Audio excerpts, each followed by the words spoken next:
All right. Hello. We are live and doing a fun little chatty chat and reading sprints. So I'm Sam from Thoughts on Tomes. And I'm Matthew from Matthew Sharapa, which is just my now name. everyone can know now. So if they ever announce the readathon, they can actually say your name, which is exciting. I mean, it's, to be fair, it doesn't sound like how it's spelled. So right. Yeah. But then once you know it, it's really easy. I always think of it as a really exotic pasta. I don't know. It just sounds delicious to me. Your name. I mean, my father would be very excited about that. The Italian thing is yes, it's vital.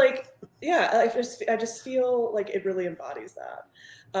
So we're gonna just chit chat about some urban fantasy. Guys, feel free to leave comments and ask us questions about really anything. But this is technically for Shiftathon, the urban fantasy paranormal romance readathon that we're currently doing. That's going until Friday. Matthew and I are going to be reading during the reading sprints, talking about what we're reading, whatever. So if you guys want to tell us what you're reading for the readathon, if you're participating, and we can kind of go from there. So Matthew, what are you reading? I am reading this door stopper. Reading Crescent City, Book 1, House of Earth and Blood. So many titles. Too many titles for one book. I still am which book? Because the big title is actually the series title, and then the small title is the name of the book, which is a weird design choice, I think. Agreed. But how far into it are you? Have you gotten past the dumping of all of the world building? Yes, I am on chapter 34. I'm at almost halfway. Okay, cute. It's been flying. Yeah, I mean, despite the heft of this book, there's enough margin space. The font's decent. I can move through it. Yes. It's definitely a quick read. Yeah, and it's I'm having a great time. Yeah. Is it the most radically amazing thing? No, God no. And do I think it should have started at the one big event that everyone talks about? That's where this book should have started, right? Because this book goes from world building to a very personal, profound mystery moment, and then out to world building. And that's just not a good, that's not a good track for a novel to take. You want to start small and expand. You don't want to do both. Yeah. And I do feel like the novel has finally started. So it's nice. Fun. Yes. That's kind of how I felt when I read it. I read it in spring this year, and it was very much okay, I get what people say that it's very heavy on the word. It is. It's just what is this? But if you just glaze over all that, you actually figure out what matters later on. So whatever. Well, it's true because it's amazing how much world building there is for how irrelevant the world is. You don't really need to know anything because ultimately the mystery is a personal relationship based one. And the interactions between the characters are what makes a Sarah J. Maas book bearable to read, right? That's the thing that we love is these sassy humans. And so it's just so unnecessary, especially when I do feel knowing who she is, we're just going to hear it all again later,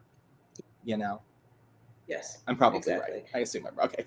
You are. It's very as soon as she started doing all the dumping, I was okay, I know how you write. So anything that's actually relevant, you will bring it back up. I will know more. So and that's fine. So and I do think that she does the characters. She just does characters kind of pretty well, honestly. She gets you pretty invested. So. Yeah, they're all the same, but they're all good.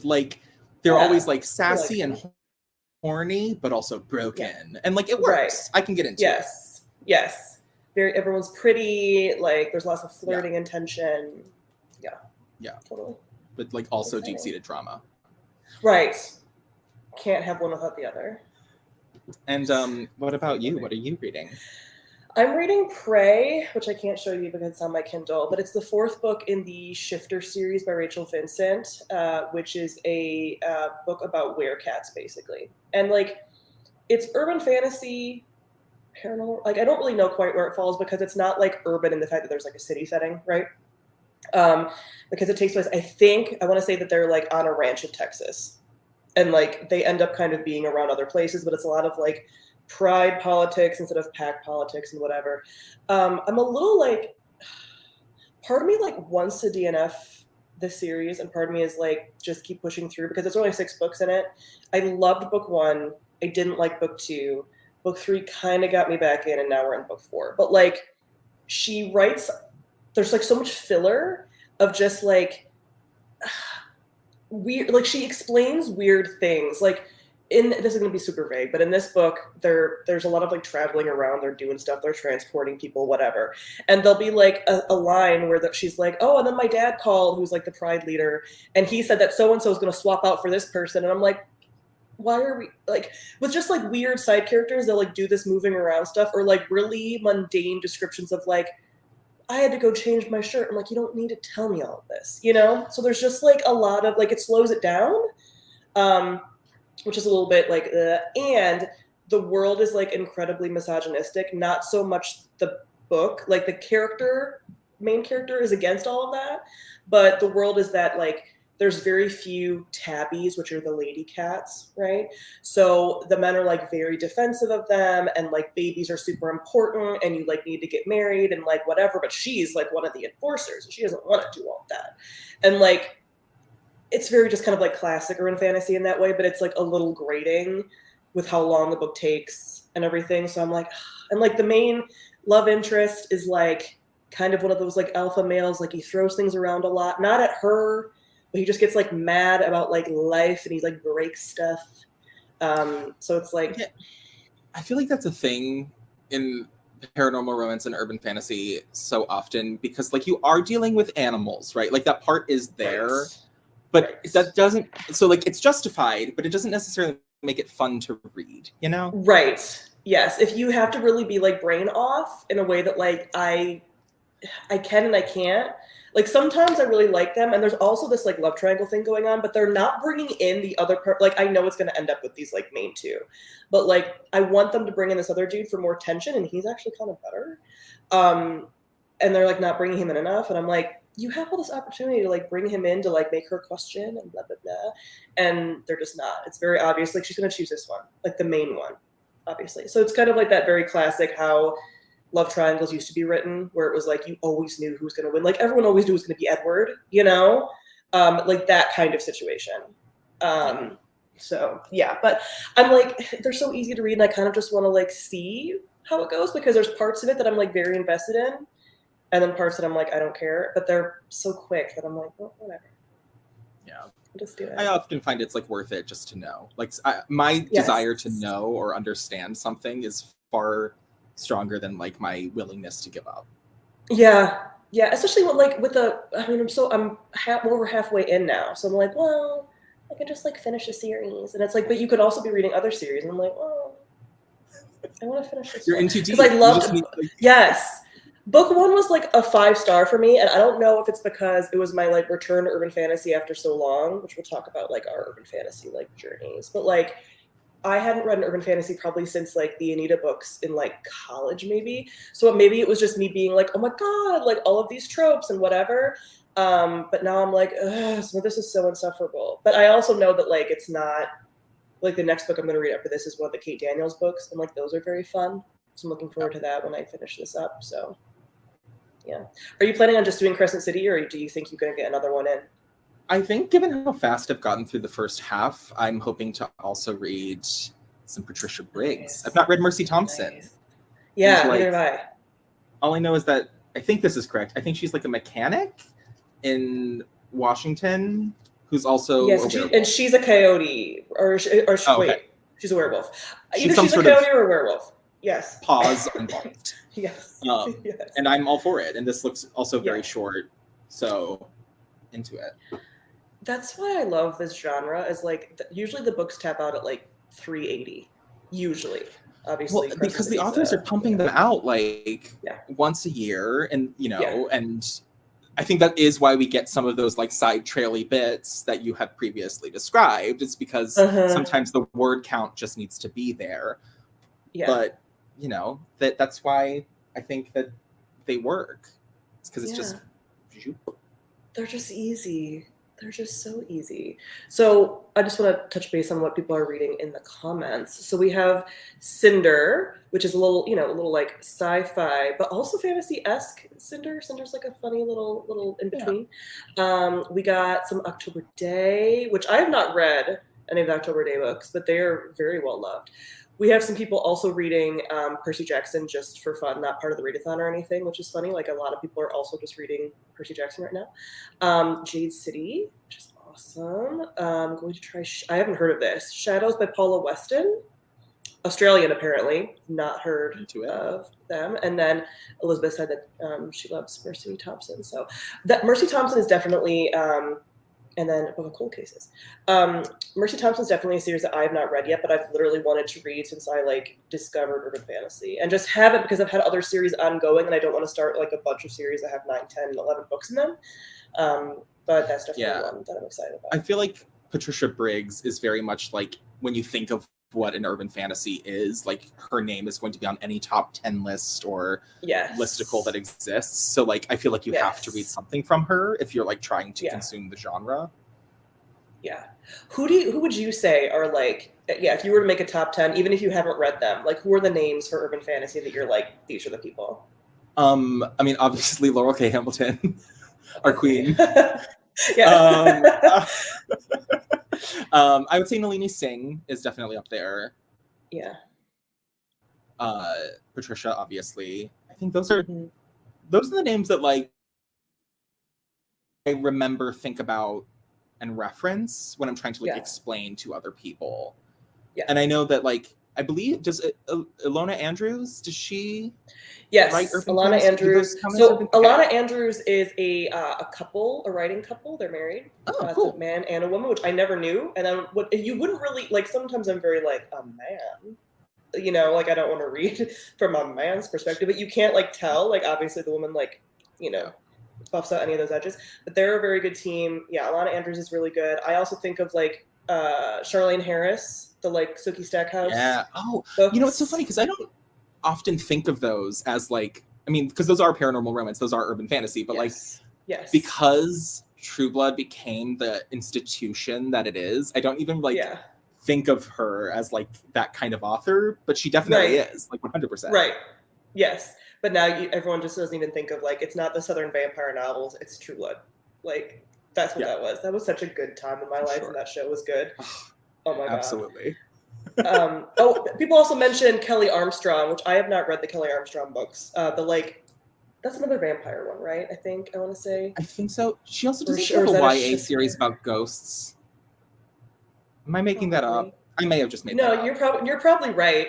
I just can't keep track of like all of these sort of like mid-list author situations. And then like I know men and paranormal fantasy or urban romance. Let's just mix it all up. Jim Butcher, I feel like, is huge, right? Like Jim Butcher is like a huge name for that. Right. I feel like Jim Butcher is where like the men start reading urban fantasy, right? Yeah. Like my father loves them. Yes. Like it's very much like, because they're lighter on the romance, like they're much more of like a hard urban fantasy mystery. I would almost say like cop procedural with urban fantasy elements, from what I've heard.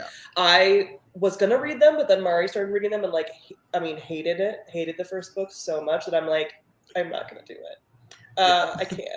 But yeah, like he is one of the big ones. It doesn't even, would the Dark Tower Stephen King books be considered urban fantasy? I don't know enough. I don't really know. Yeah, but I think that can be adjacent. Also, the another man that writes urban fantasy, is the Rivers of London. Ben. Oh, those are very cute books. I love the covers. Yes. I just know like the windy road covers. I don't know like what the content is like though. So not a clue. Yeah, so lots of like big names. So besides Patricia Briggs, are there other series that you like sort of have on your radar that you haven't started yet with like urban fantasy? I want to read the Psy Changeling series because I started Nalini Singh's what's the angel one called? I forget what her angel series is called. I'm sure somebody in the chat will know. I read the first 2 books in that, but then I found out that other books in the series don't follow the main couple that you read about. It's like one of those that kind of branches off and you get different couples in different books. And that kind of like, I don't know. I wasn't looking for that because coming off of Laurel K. Hamilton and finally like finishing that, to be with a character that long is so satisfying. And like, we didn't even mention Anne Bishop, whom we love. Yes. that series, again, like that was one where like the first, I think, 5 books follow Meg and like her cast of characters, and then everything that she's written since takes place in the world and is adjacent, but just follows other people. And they're all good. Like they're all really fun, but it's just, I don't know, there's something that I love about like that 28 book series to just seriously. Yeah. So you're caught up on Anita. Fully.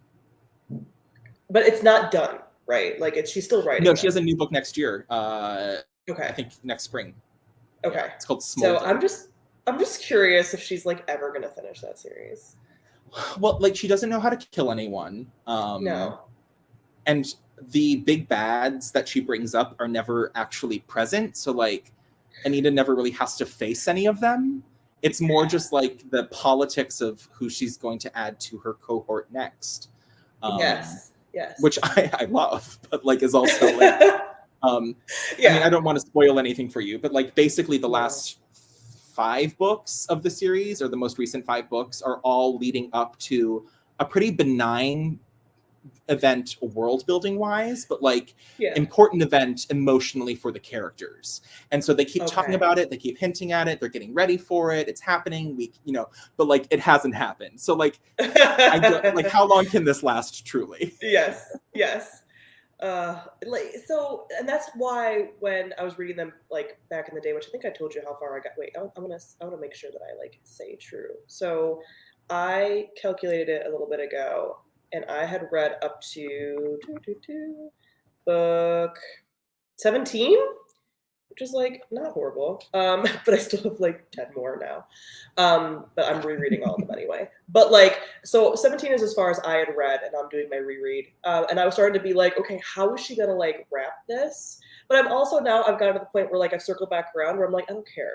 Like I'll just follow it. And some of those filler books are gonna be all smut, and so I'll just like fly through those until we get back to like actual plot again.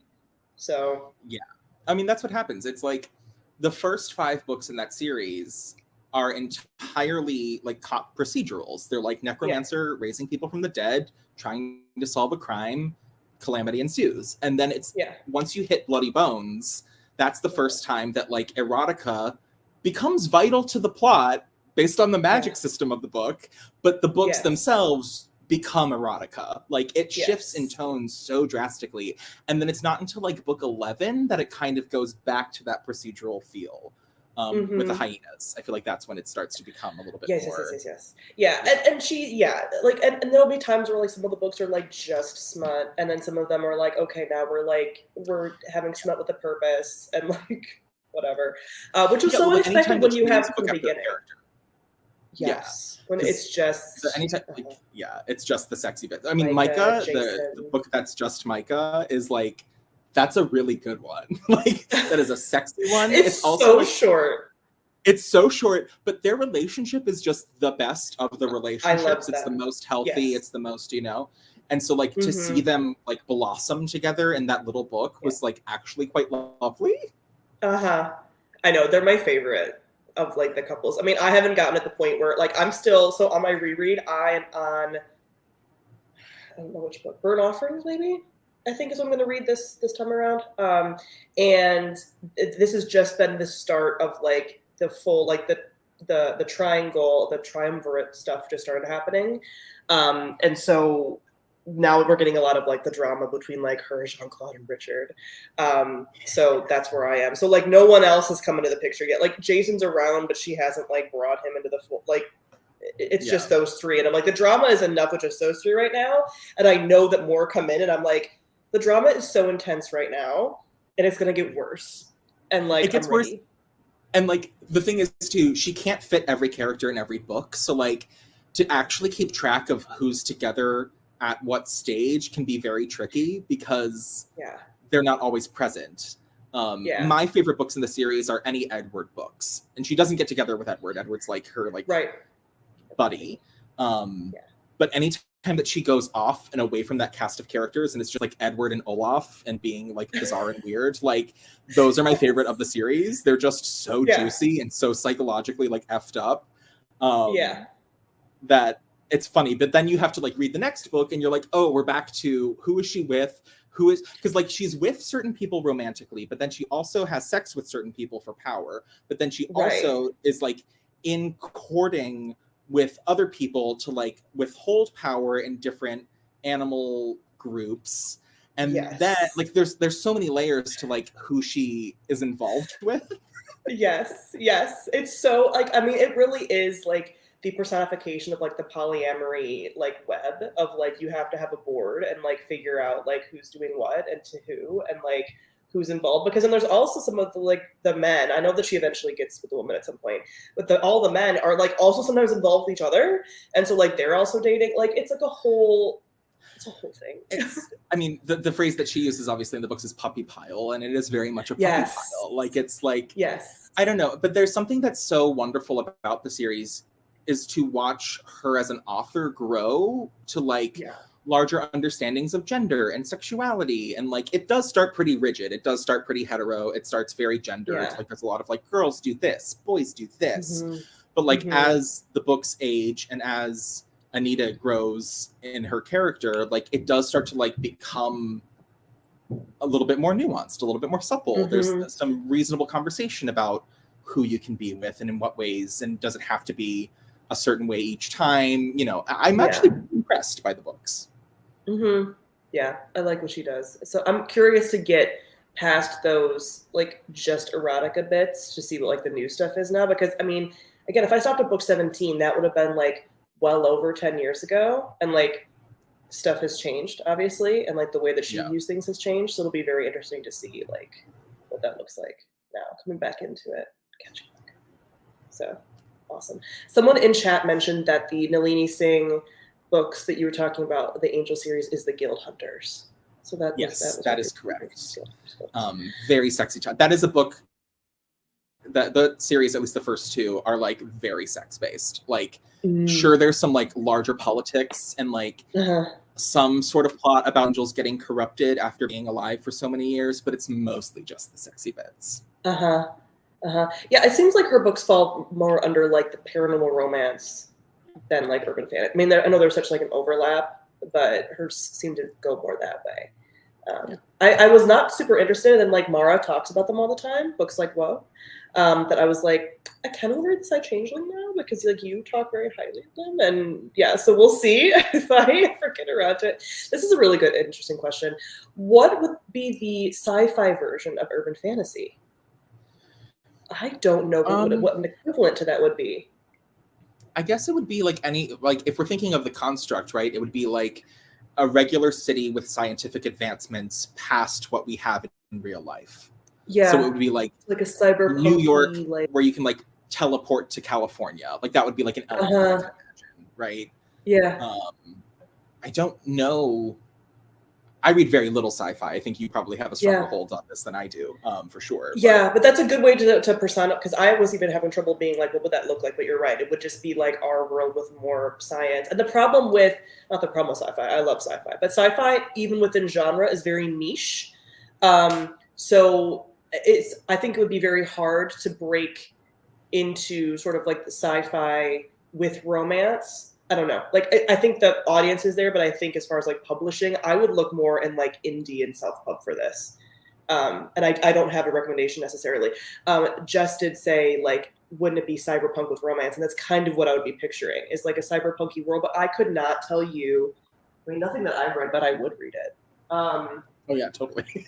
But yeah, like nothing super comes to mind that I've read, because so much of the sci-fi that I read is more of like space opera. So yeah, if anyone has any ideas, I mean, the closest thing, and this would be YA, would be like the Lunar Chronicles, like a Cinder. I feel like YA probably has a slightly more, where we have these like a little bit more technologically advanced, almost like if you took the YA dystopian genre and elevated it a little bit more, that might be kind of what it would be. I feel like it would be hard to do that without skewing dystopian, and I consider dystopian its own genre. So like once you take it too far. Yes. Yeah, and so that's probably why there's a lot of like that, it all just ends up falling into dystopian at that point. Man, that would be interesting. Because it'd be cool to have that in more of like a utopian setting. So, but yeah. Or inconsequential setting that like people have different gadgets and Yes. tools, like, you know, Right. maybe they're And it's different like not gadgets, but, like, right. And it would need to be more focused on either it's like a police procedural thing again, or it would be just like some certain characters, like again, a mechanic or something like that, with just day-to-day life stuff. That would be interesting. It doesn't look like anybody has any recommendations necessarily. So I don't think this is like necessarily a well-known genre. But I will look into that because I'm very curious. like I feel like Jeff Vandermeer skews that way. Like he's kind of like a little bit, maybe more the. I love his stuff. Like the new weird. I mean, love it. Amber Grace is like the best thing I've read all year.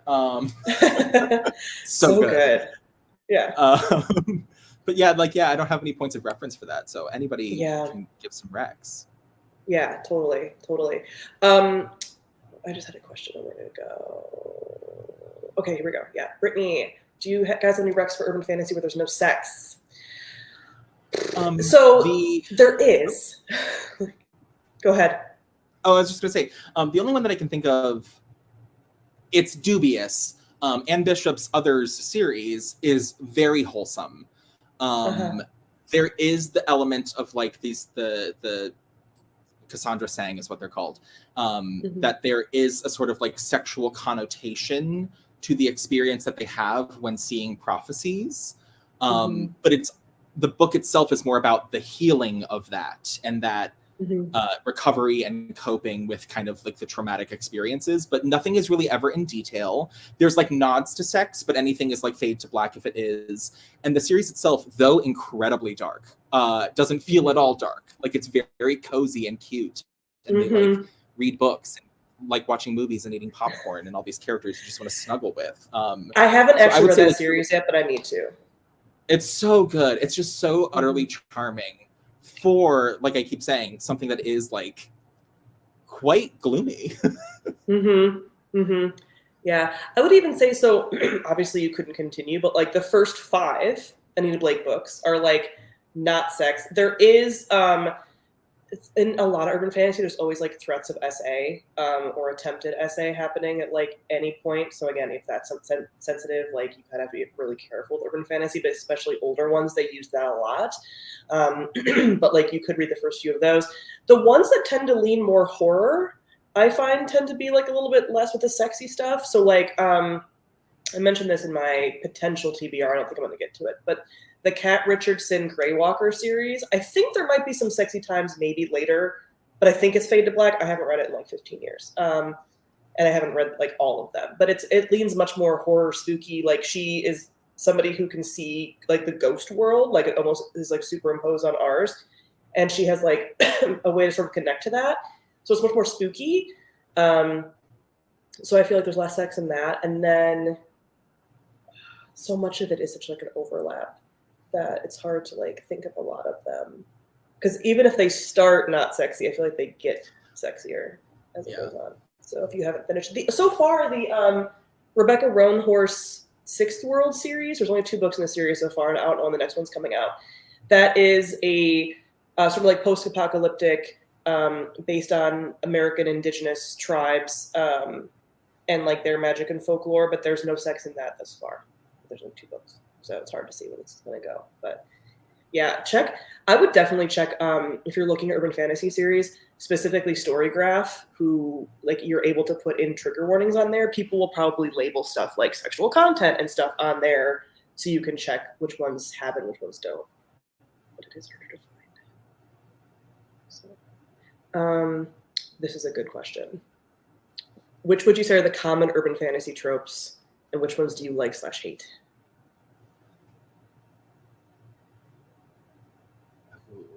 Because like here's the thing, even the ones that I hate I kind of love, right? Like we talked about like the whole like alpha male thing, but like that's the kind of like nonsense that I understand I'm going to experience going in, and so like with that mindset I can sort of compartmentalize.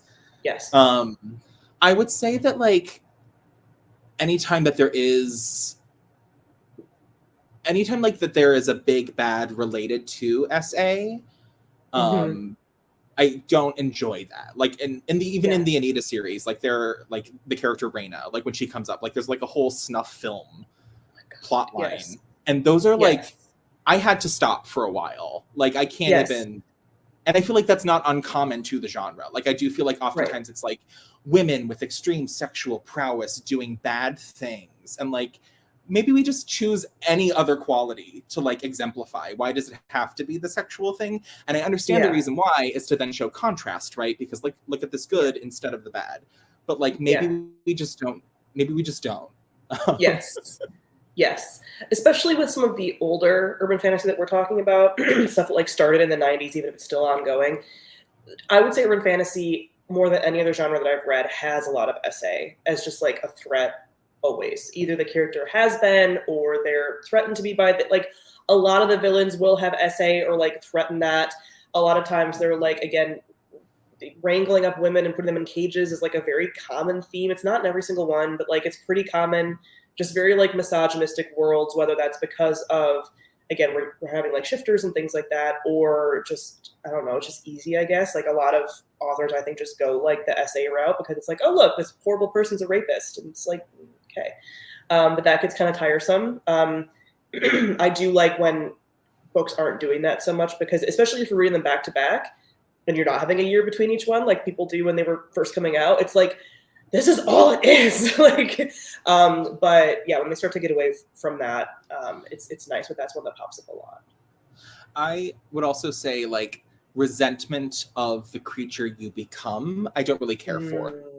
Like, it's dope to be a vampire, just be a vampire. Like, I would much rather read that kind of almost, I even love like a Mary Sue. And in this genre, I think it works. Like, I like when characters embrace their supernatural ability, and the whole like running away from it or fearing what you become, I feel like can get a little exhausting sometimes. It's like, no, just do the cool thing.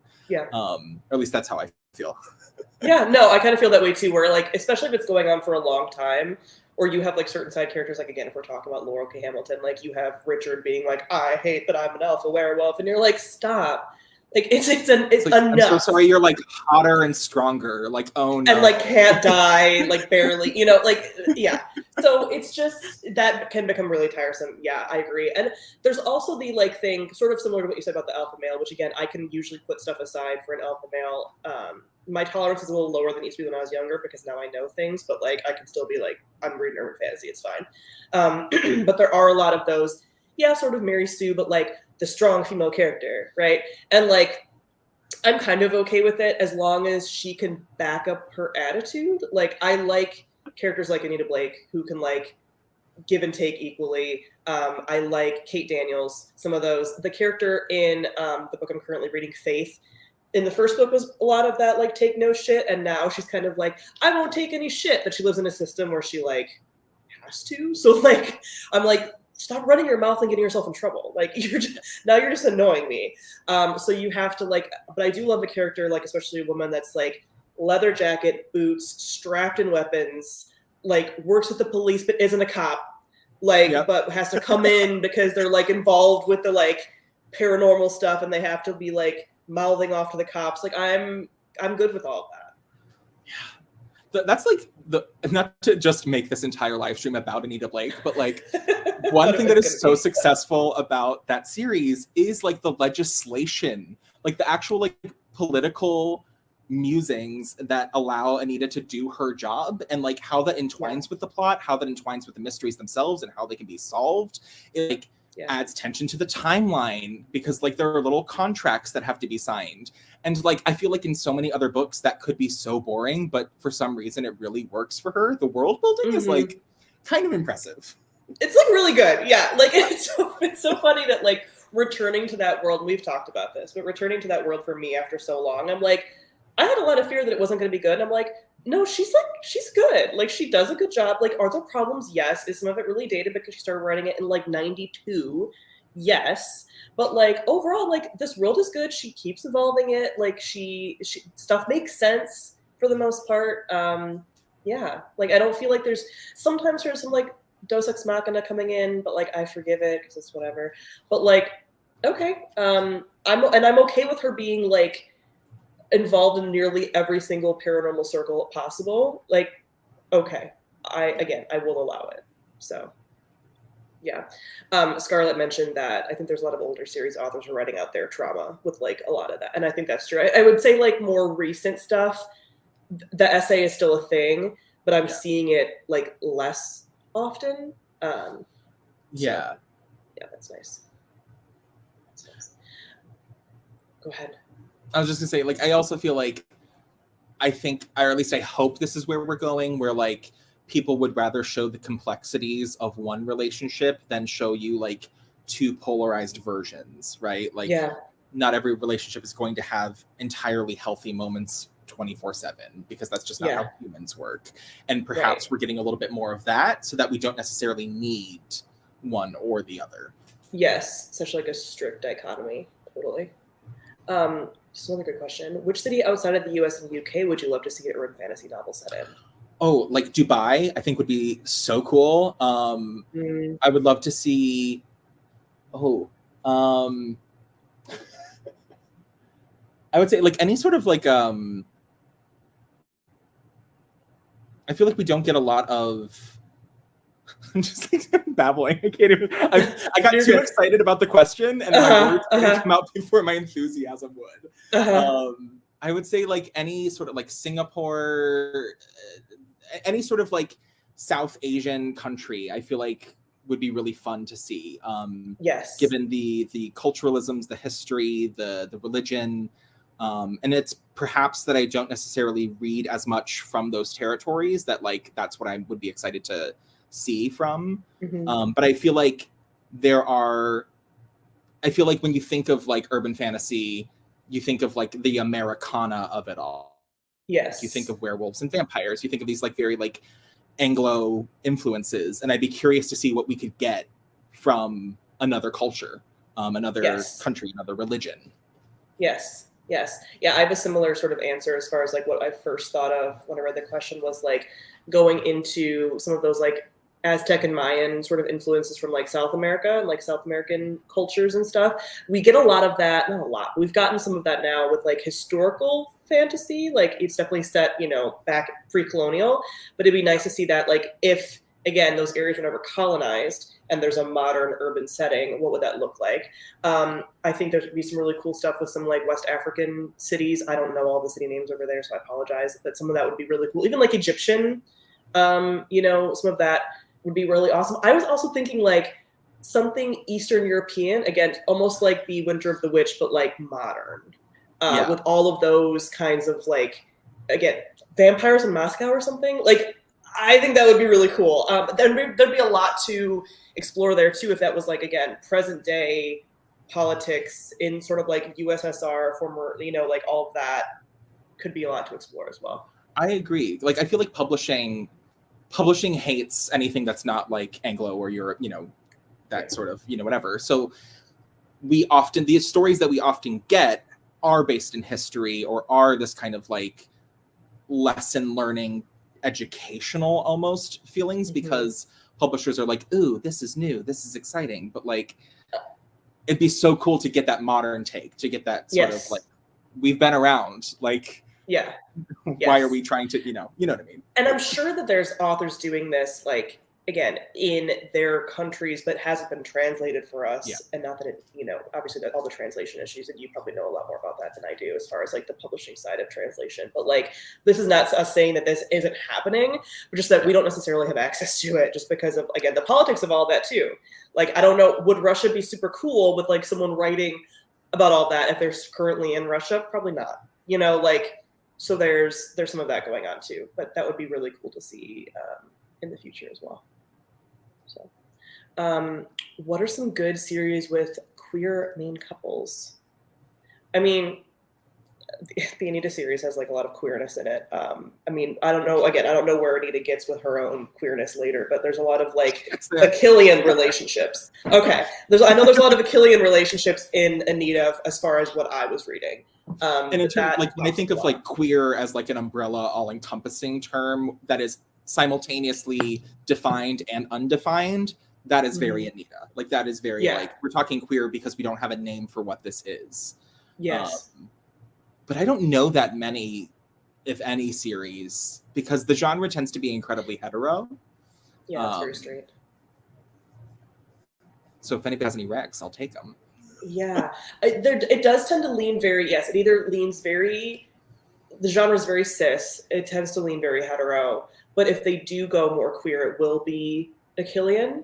I haven't seen a ton of like sapphic rep. I haven't seen personally a ton of like trans characters, or even non-binary, which is interesting because like you have a lot of potential to do that with this, like, again, sort of like animal, like, what do animals care about gender? I mean, like, yes, there are some like gendered stereotypes of animals, but we've learned from science that like it's not as like straight down the line as we would think. So, but you're also dealing with characters who've lived hundreds and hundreds of years. Like, are they really going to be straight the whole time? Oh, right.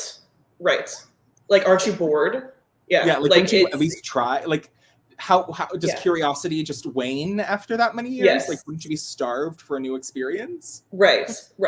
Yes. So yeah, and that's why I think even like more androgynous, which again, some of the only characters I can think of that are a little bit more like androgynous are in like Anita, just because there's been so many books. Like, but the ones, I'm not far enough into Kate Daniels. Like I already said, the Shifter series is very straight, cis, misogynistic.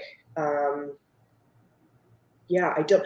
And then we kind of fall into like what is sort of paranormal and urban fantasy, because within paranormal, like TJ Klune writes a lot of like Achillean relationships. I wouldn't necessarily consider like some of those urban fantasy, but it would be more so like paranormal romance-ish. I know that he has like a werewolf romance series. But yeah, like I think you would maybe get some of that more even in like the erotica side of things, honestly, which is like also something to be said about like why is this so sexualized, that like that's the like mainstream sort of where this pops up. But yeah, you see them more as like side characters, I would say, than main characters from what I've seen. I'll have to look into that a little bit more. I mean, I'm sure some of the newer series and like self-published series, I'm sure there's plenty. But it's hard to find. Yeah. Lots of good questions in here. I'm trying to like go through.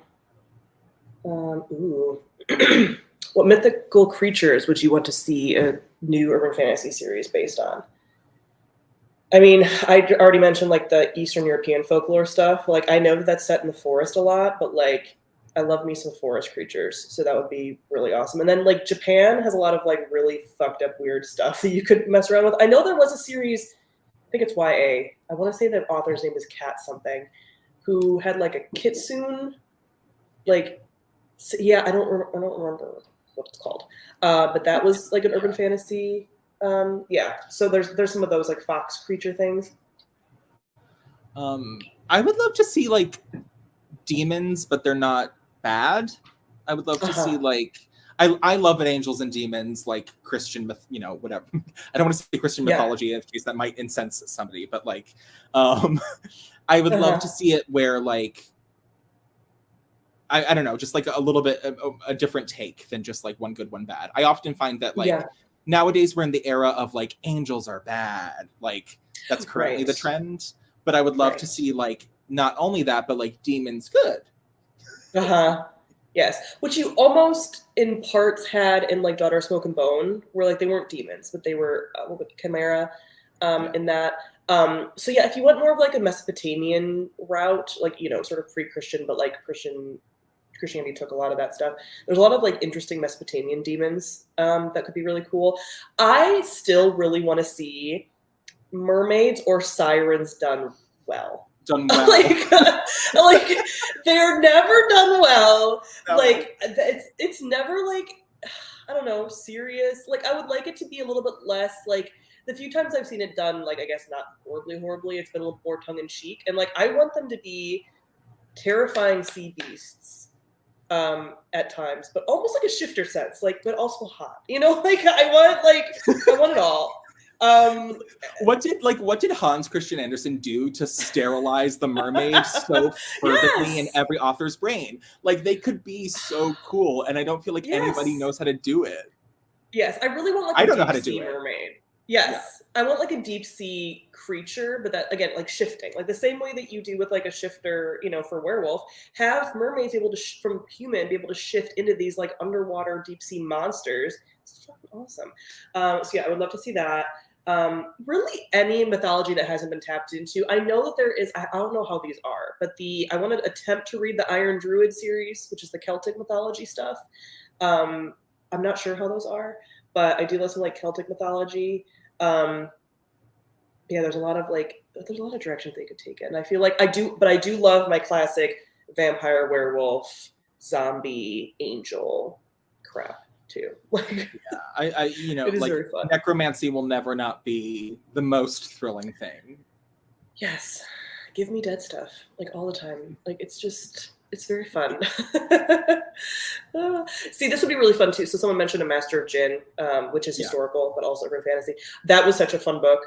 But yeah, even having that, oh, it's so good. And I hope that they come out with more in this. People are like, I think it was just a standalone. I'm like, absolutely not. We have to have more in that world. I will riot if we don't. But yeah, like that kind of steampunky Cairo setting is awesome. Awesome. Okay. Just want to catch up to what you guys are talking about. Ooh, this is kind of fun. Someone mentioned as far as a place, Brazil/Spain.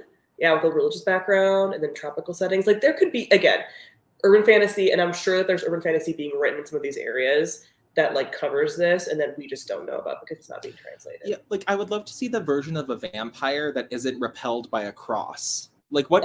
Like something as simple as that could be so fascinating to read, and we just don't get it.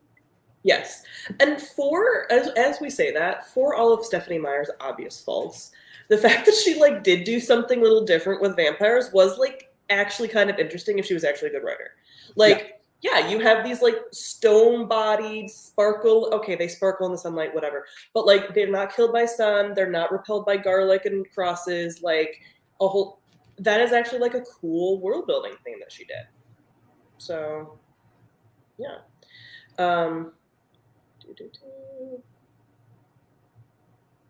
There's definitely some recommendations for some queer urban fantasy in the chat, you guys, if you want to check that out. We caught up. Yay. Okay. Ooh. Bethany very much goes hard for the Kim Harrison books, but the Rachel Morgan Hollows has demons that are more than our expectations, which is why I didn't read that series when I was younger, because I was very freaked out by demons, and so I never read them, but now I could, which is very fun. My list.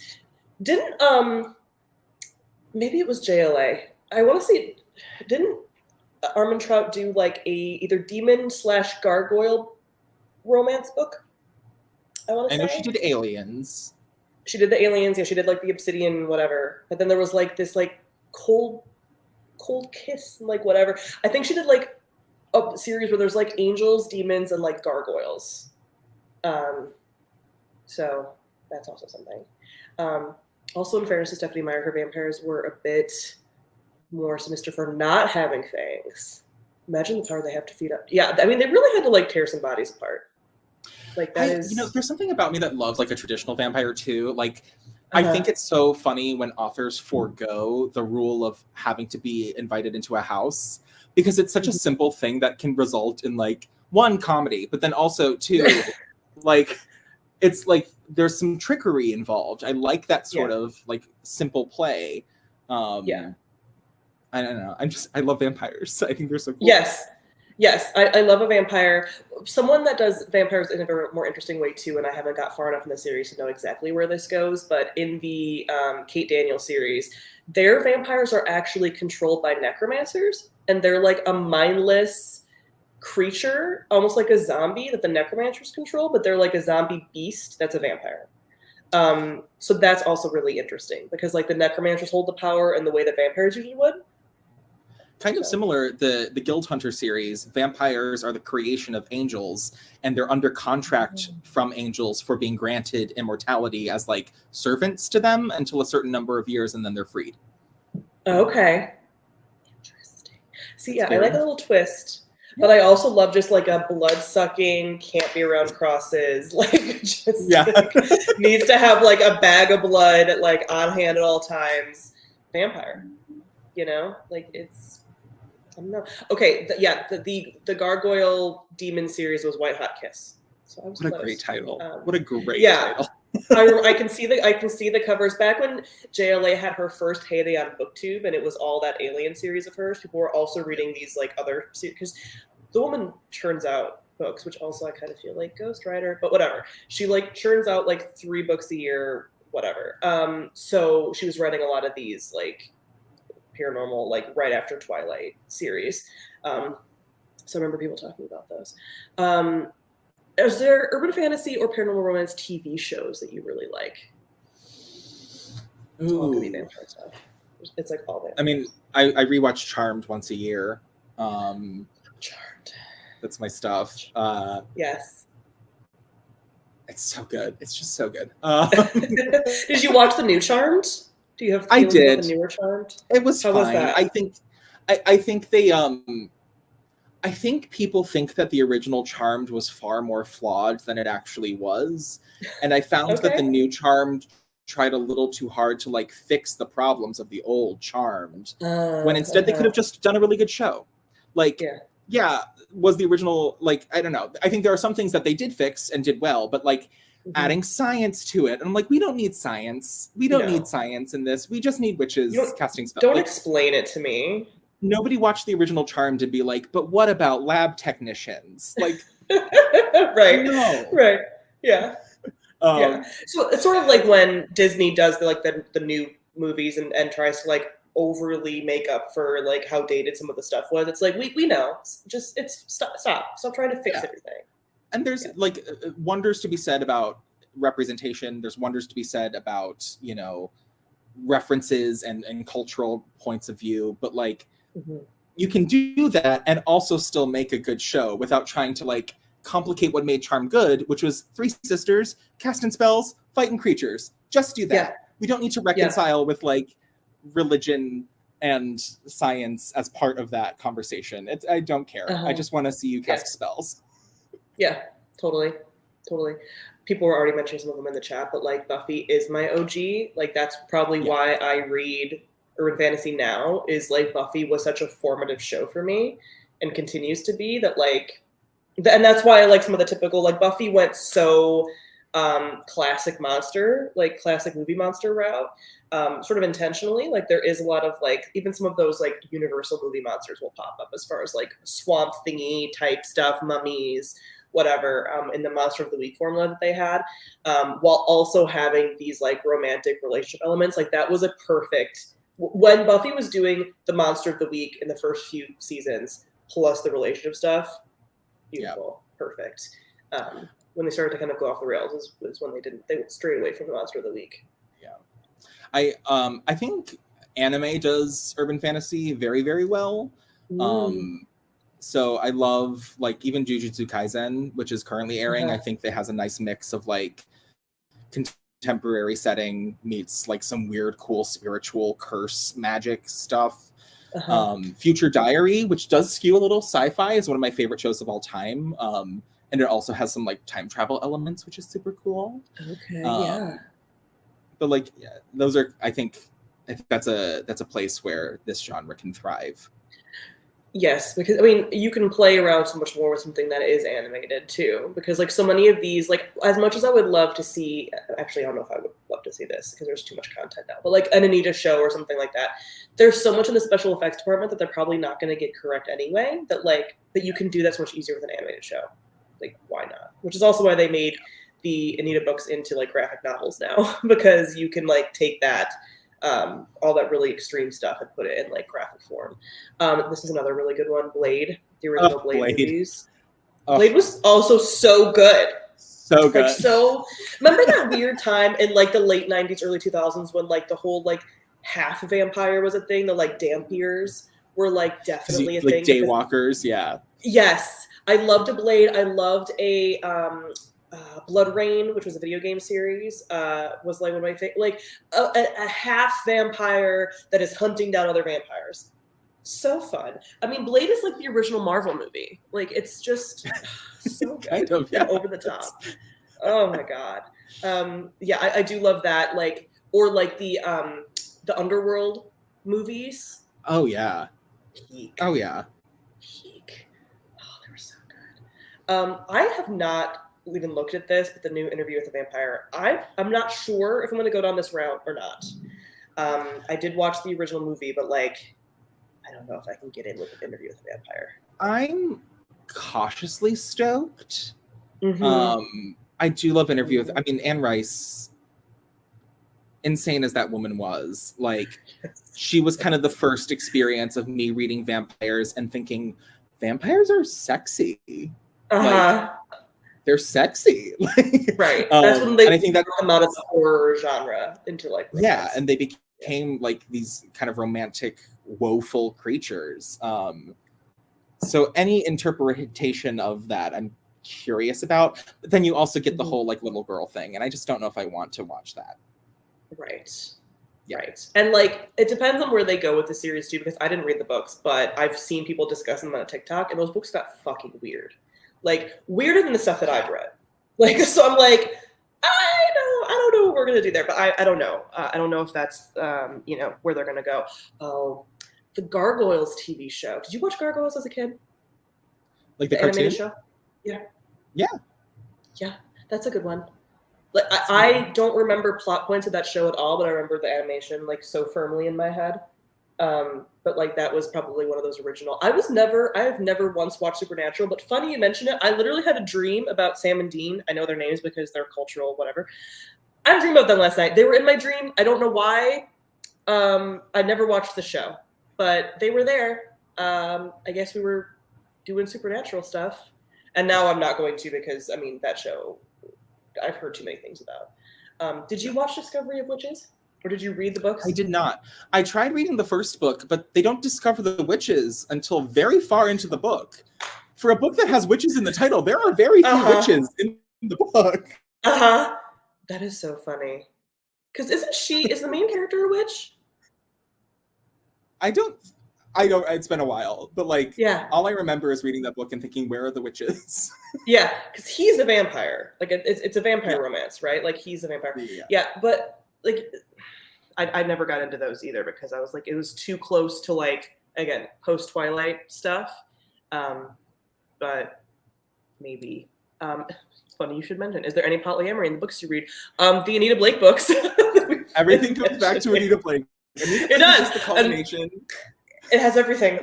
It has everything. This series has everything. This series, everything.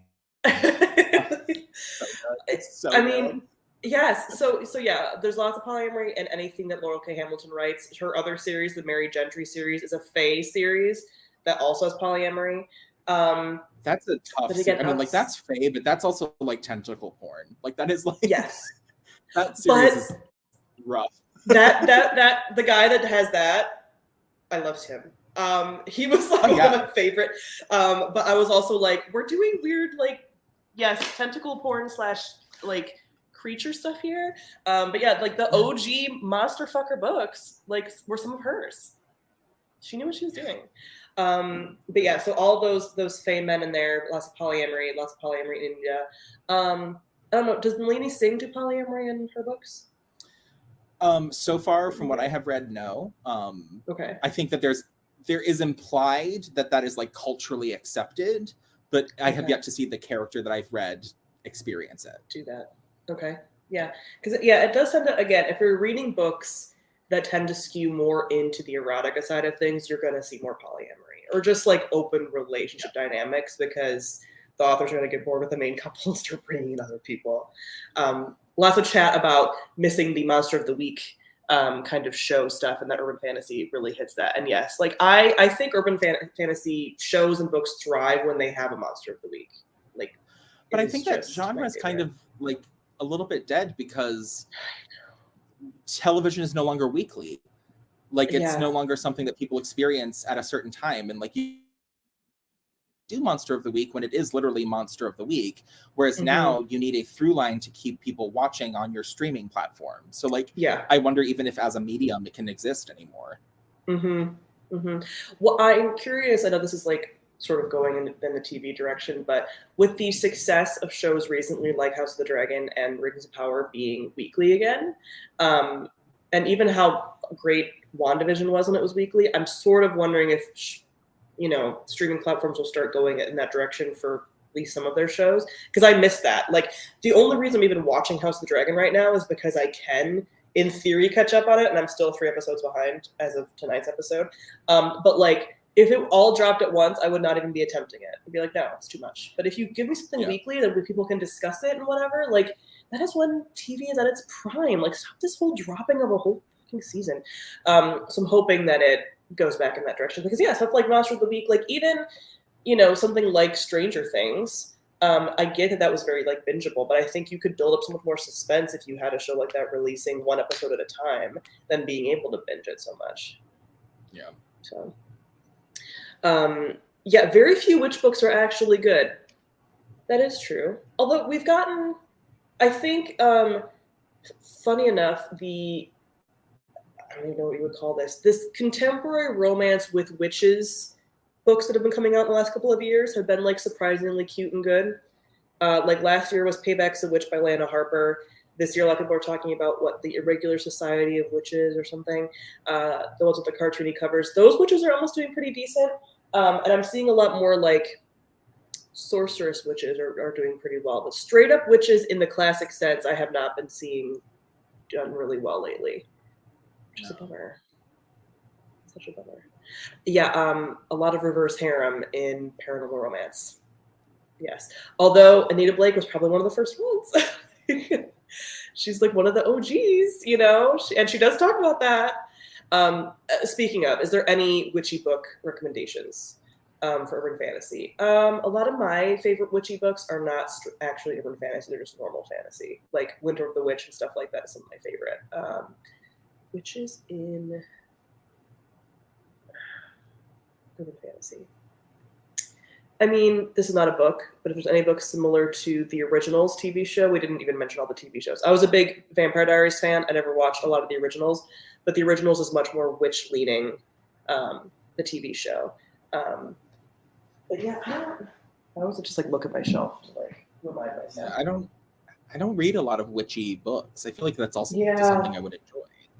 I want to see I want to see somebody cast a spell, and I just don't feel like that's a thing in books as much as it is in like movies and television. I want to see somebody do this and chant something, and then something happens. Yes. I would say the Raven Boys with Maggie Stiefvater, the witch stuff in that was some of my favorite. Like the aunts and like the adults were all witches, and like they did their witch stuff really well. That I was almost like, why couldn't we make this an adult series following them? Because like they're so much more interesting in my opinion than the kids are. But they're some of my favorite witches for sure. Let's see if the chat has more. Oh my god, witch was a big thing for me when I was a kid. There was also, was that the series that I read? There was a series that I read when I was like maybe a teenager or in college that was like a YA series, but it was like very scary. And basically in one of the books, the main character got stuck in almost like a weird Alice in Wonderland dream headspace to where she was like borderline possessed, and I had to like stop because it was terrifying. Someone might be able to know. So anyone that read witch books. Yeah, it was a duology. They were like very big, and something happened where they were trying to like save someone, and she got like stuck.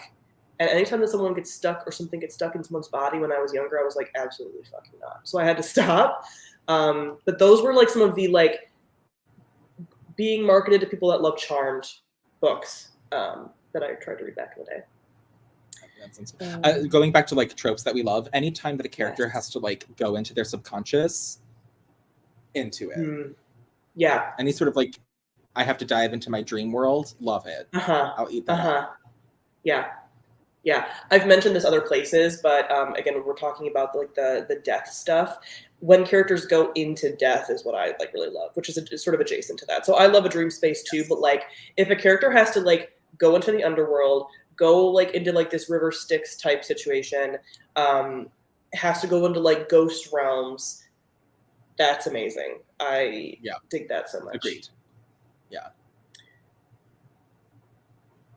There's so much chat that I just want to make sure that I'm caught up. Was it Wake?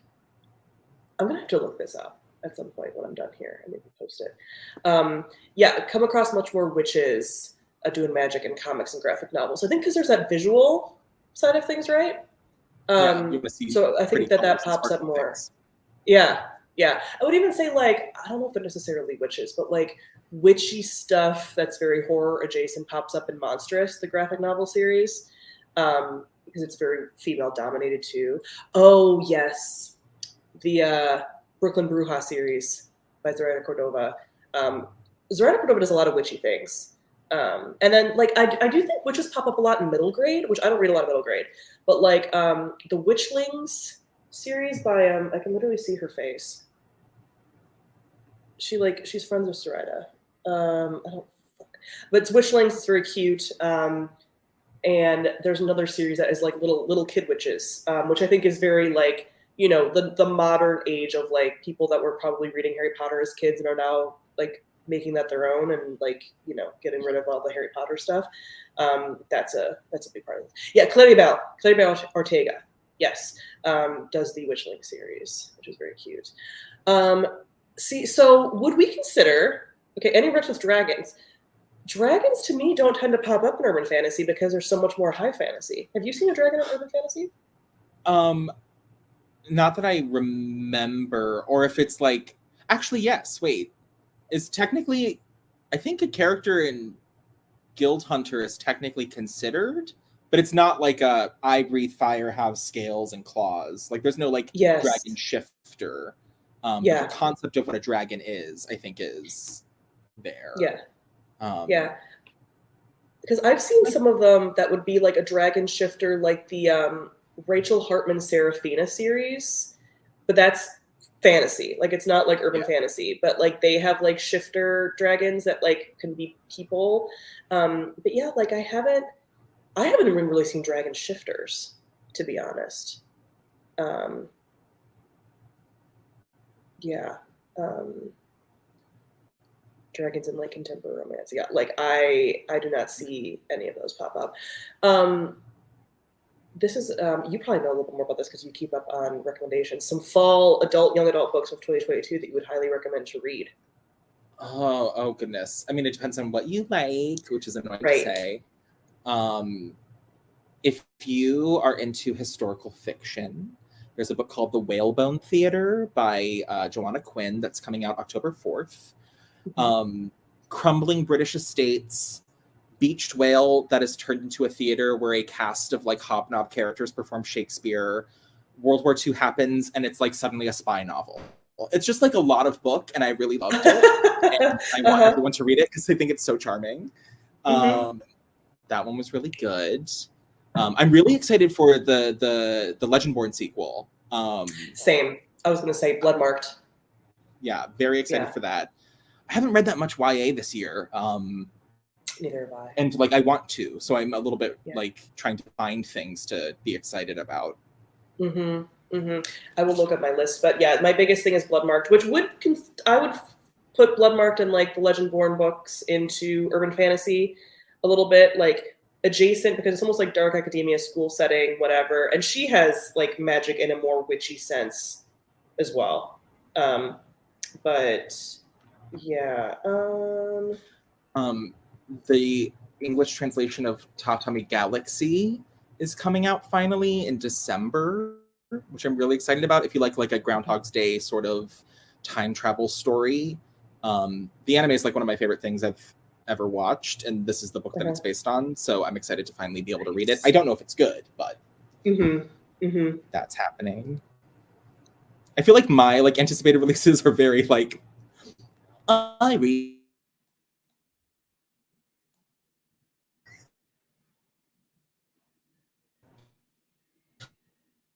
Oh, you froze. I thought you were going to come back. Am I back? I think I can hear you, but you're frozen like this. Okay, wait. Now you're good. Oh, at least it's flattering. Okay, cool. Yeah, man, I'm trying to look at some of mine, and I think some of these have already come out. I'm really bad about removing things from my TBR once they actually come out. So yeah, that book has come out. Yeah. My biggest thing is definitely going to be Bloodmarked. But there's a couple like just spooky things. Is Wake Bones out already? Yeah, a lot of these. I feel like a lot of the spookier fall stuff releases in like July, to be like prepared for like spooky season, because a lot of these like spookier books aren't coming out then. They came out in the summer. I'm really bad about keeping up with new releases. So like most of the like epic historical autumnal things or like big books, chunky things, they tend to come out like October at the latest. Yeah. And I have so much backlist to read that I can't even keep up anyway. Yeah, I think I'm like kind of done with new releases for the end of the year. I have a few I'm going to keep an eye out for, but like I mostly just want to read all the books that I've purchased and have yet to read this year. That's fair. Yeah, I mean, that's kind of where I am too. And there's been like so many books that I've wanted to get to. I mean, even talking about, again, urban fantasy and stuff, there's a lot of like series I want to wrap up before I start other series. So I'm trying to like get through some of those. It's not going to be by the end of the year because I'm going to be traveling for a month. And then I want to kind of do nonfiction November. And my heart kind of wants to do like at least a week of like holiday contemporary romances, which I haven't done like all year at all. I haven't read like any contemporary romance. I think I've read like 2. So my heart just kind of wants like Hallmark movie-esque Christmas romances. So like I'm not going to have time for some of these things that I want to get done. So that's fine. It'll be okay. We're about a little over an hour in. Should we get to reading sprints for a little bit and then chat more? I feel like we should do our due diligence and actually try to read some book today. Right. Yeah, that's fair. So we'll start with like a little 10-minute sprint and then go from there. And then you guys feel free to keep dropping questions, comments, things in the chat. So we said it earlier, but Matthew will be reading Crescent City, and then I'm going to grab my book, my Kindle, which is hopefully charged, and read Pray, and hope that it kind of gets better. So let's do a little. I did a little thing. Let's see if it'll let me do it. Okay. All right. She's cute. Okay. Cool. And I'll put some music look at us. Right? Aren't we profesh? And then we'll do a little this. Music in the background. Aren't we adorable? Okay. See you guys in 10 minutes.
Okay. 10 minutes goes fast. A 10-minute sprint is very fast. When I finish the chapter, I have a complaint of many. Go for it. I love it. Why does this world have Latin, and Latin specifically translated in the exact same way that it is in English? But then we spell hell with one L. Like, who are we trying to kid? Who are we trying to fool? If you have Synopsis Populusque Roma, essentially, and it like means the Senate and the people, and you also have like Memento Mori, and it's like an aphorism for like remembering your death. Why is hell with one L? Because it's quirky and cute. Exactly. She wants to be quirky and cute. And like the bringing in of the Norse mythology, like somehow, but like in no other way, from what I remember. Yeah, it's just it's very silly to me. that was one of the things that got me when I was reading it too, where I was like, oh, Sarah. It's like, Sarah what is happening? If this is supposed to like, if we are supposed to consider this as part of or during or after our reality, like I'm supposed to understand that the Latin language was somehow created in an alternate universe. Yeah. Is it like that theory of like monkeys typing, like how many monkeys typing for how long will it take to like create the entire works of Shakespeare? It was that, and like there was some other her self-awareness in that about like the alpha hole stuff. That one got it's so me a fake. lot, too. It's like you can, like I get it. Like it doesn't even feel like she's trying to like address a critique of hers. I think if anything, she's like making fun of the people who critique her. Right. She's like, I know that you talk about me, and it's like, yeah, but you're not changing. Like you're commenting on this whole alpha hole thing, and then you're still having one in there. So like, what are we doing with this self-awareness? Yeah. It's, whatever. I mean, it's a fun time. Like I said, it's nonsense, but it's my kind of nonsense. Right. Yeah, I plan on reading the series still. I was potentially going to read the second book this year, but I never got around to it. I just wasn't interested enough. So at some point, like maybe closer to when the third book comes out, because people said that the second book wasn't quite as good and ends in a cliffhanger, I think. I know how the second book ends. I obviously will not spoil it, but it's absurd. And I need to, like, now I need to know. Like, that's why I'm doing this, because my boss spoiled it for me. Okay, and you're like, how do we get there? Yeah, that's basically how I am. Yeah, that's fair. I didn't read all of her Throne of Glass series, and I'm not caught up on ACOTAR, and I feel like I sort of need to do those too, but from what people are implying about the end of Crescent City. Okay. I don't, like, Throne of Glass maybe less so, but definitely read ACOTAR. Catch up to ACOTAR. I read the first 3 books. I just need to read Silver Flames and the like. Frost and Starlight's a mess, in part because it just so Frost and Starlight is a multi-perspective novella, and it just shows how Sarah J. Maas only knows how to write one type of character so clearly. So like, bad move on her part, and it's just kind of like sexy Christmas times. The Nesta book, Court of Silver Flames, kind of great. Like, my favorite. I have it on Kindle. I need to get to it. I liked Nesta when she like appeared in the series, so I'm like, okay. Like, I love an angry protagonist. I love angry, mean characters. Yes.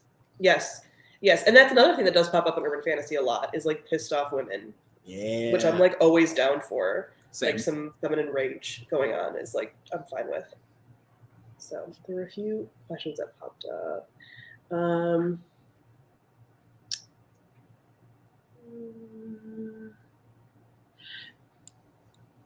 not sure I quite get this question completely, but I love Patricia Briggs' Wolf series, which is one that you're potentially starting. But something I never really considered was just made relevant to me is the Native Indigenous appropriation in the series.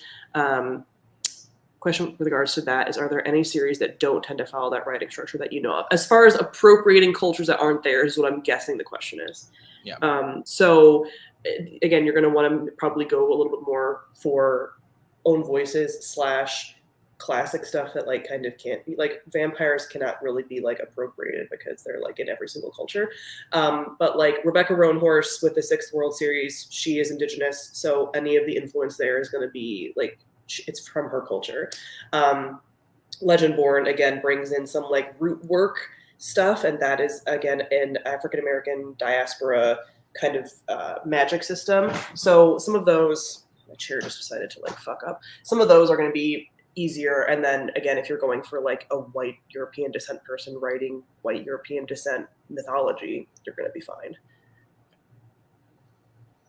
It's tough. It's tough because the idea that like a wolf pack isn't somehow implied to possess tribal mentality is just like, that sentence alone is like, maybe we don't, maybe we don't. Yes, maybe we're like a little, and like they're animalistic and barbarian, and like there's definitely problems with an urban fantasy that, again, whenever I talk about the genre, I talk about those issues, and it's being like an and. Like there's some things about the genre that are really fun and interesting, and how it's evolved over the years from like the 90s when it first started being like a big thing.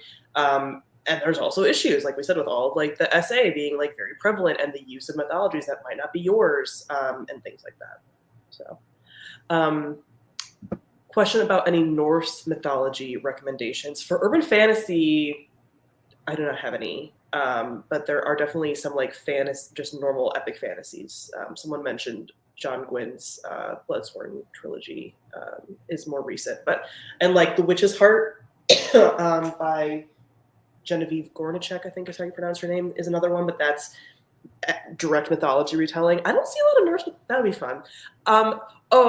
Norse mythology and a lot of mythology does pop up in American Gods, but Norse is a pretty big one, and that's very much an urban fantasy. And I have a soft spot in my heart for that one because the audiobook is very good, and a lot of it takes place in the Midwest. So, like, some of the places they go to are places I went to as a kid. But there's Norse mythology and a bunch of other mythologies in that book, but the Norse plays a major part.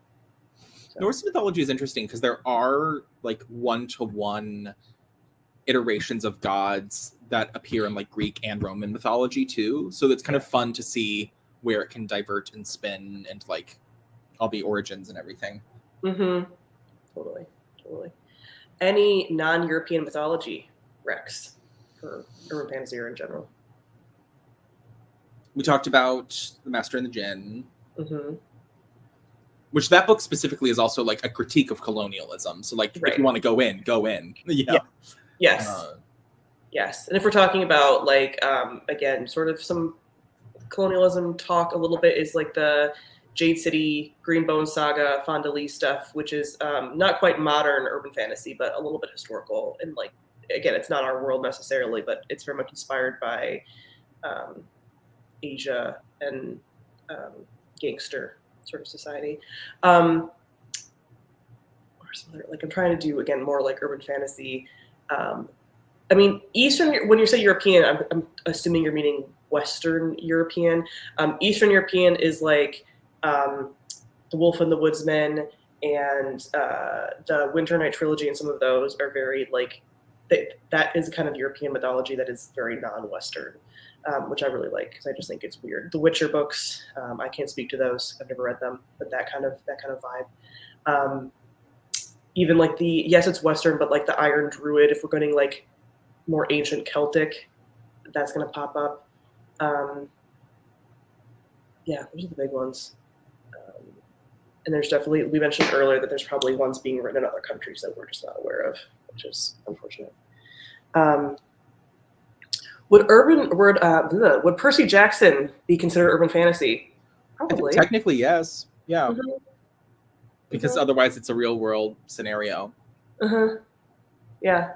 It's that mix of like what's contemporary fantasy, what's urban, blah blah blah. And he lives originally, I think, in New York, right? I only read and like parts of the story take place in those places. It's not like where a kid goes into a magical world. Like the magical world resides within the real one. Yes. And that's what I think the difference is. Yeah. Yeah. So technically it would still fall under like that urban fantasy kind of category. Again, when we're talking about sort of like urban fantasy and like tropes and stuff, what I think of urban fantasy is very much that like adult, gritty, some kind of crime element, usually, and then paranormal romance is just like that with romance elements too. That's my definition. Yes. So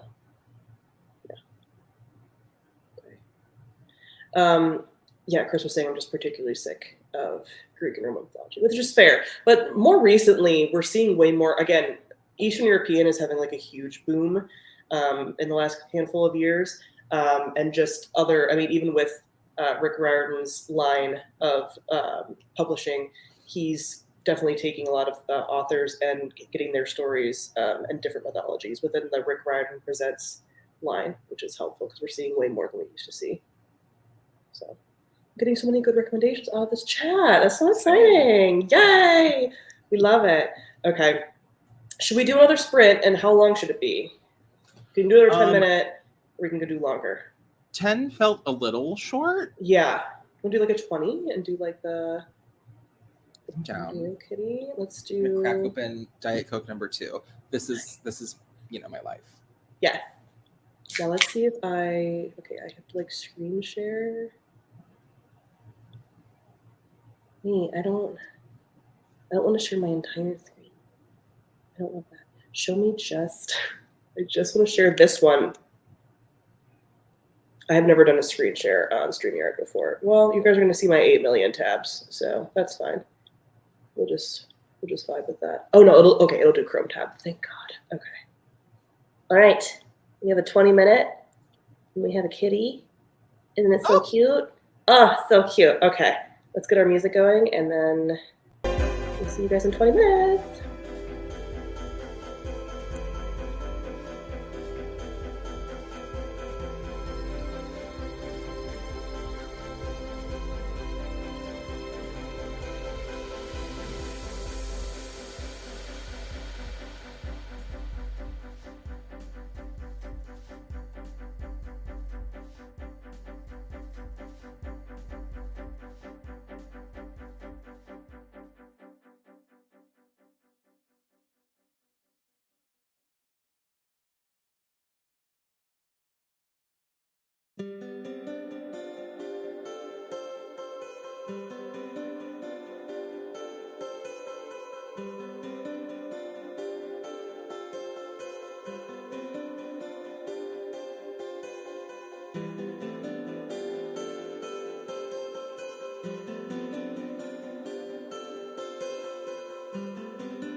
That was amazing.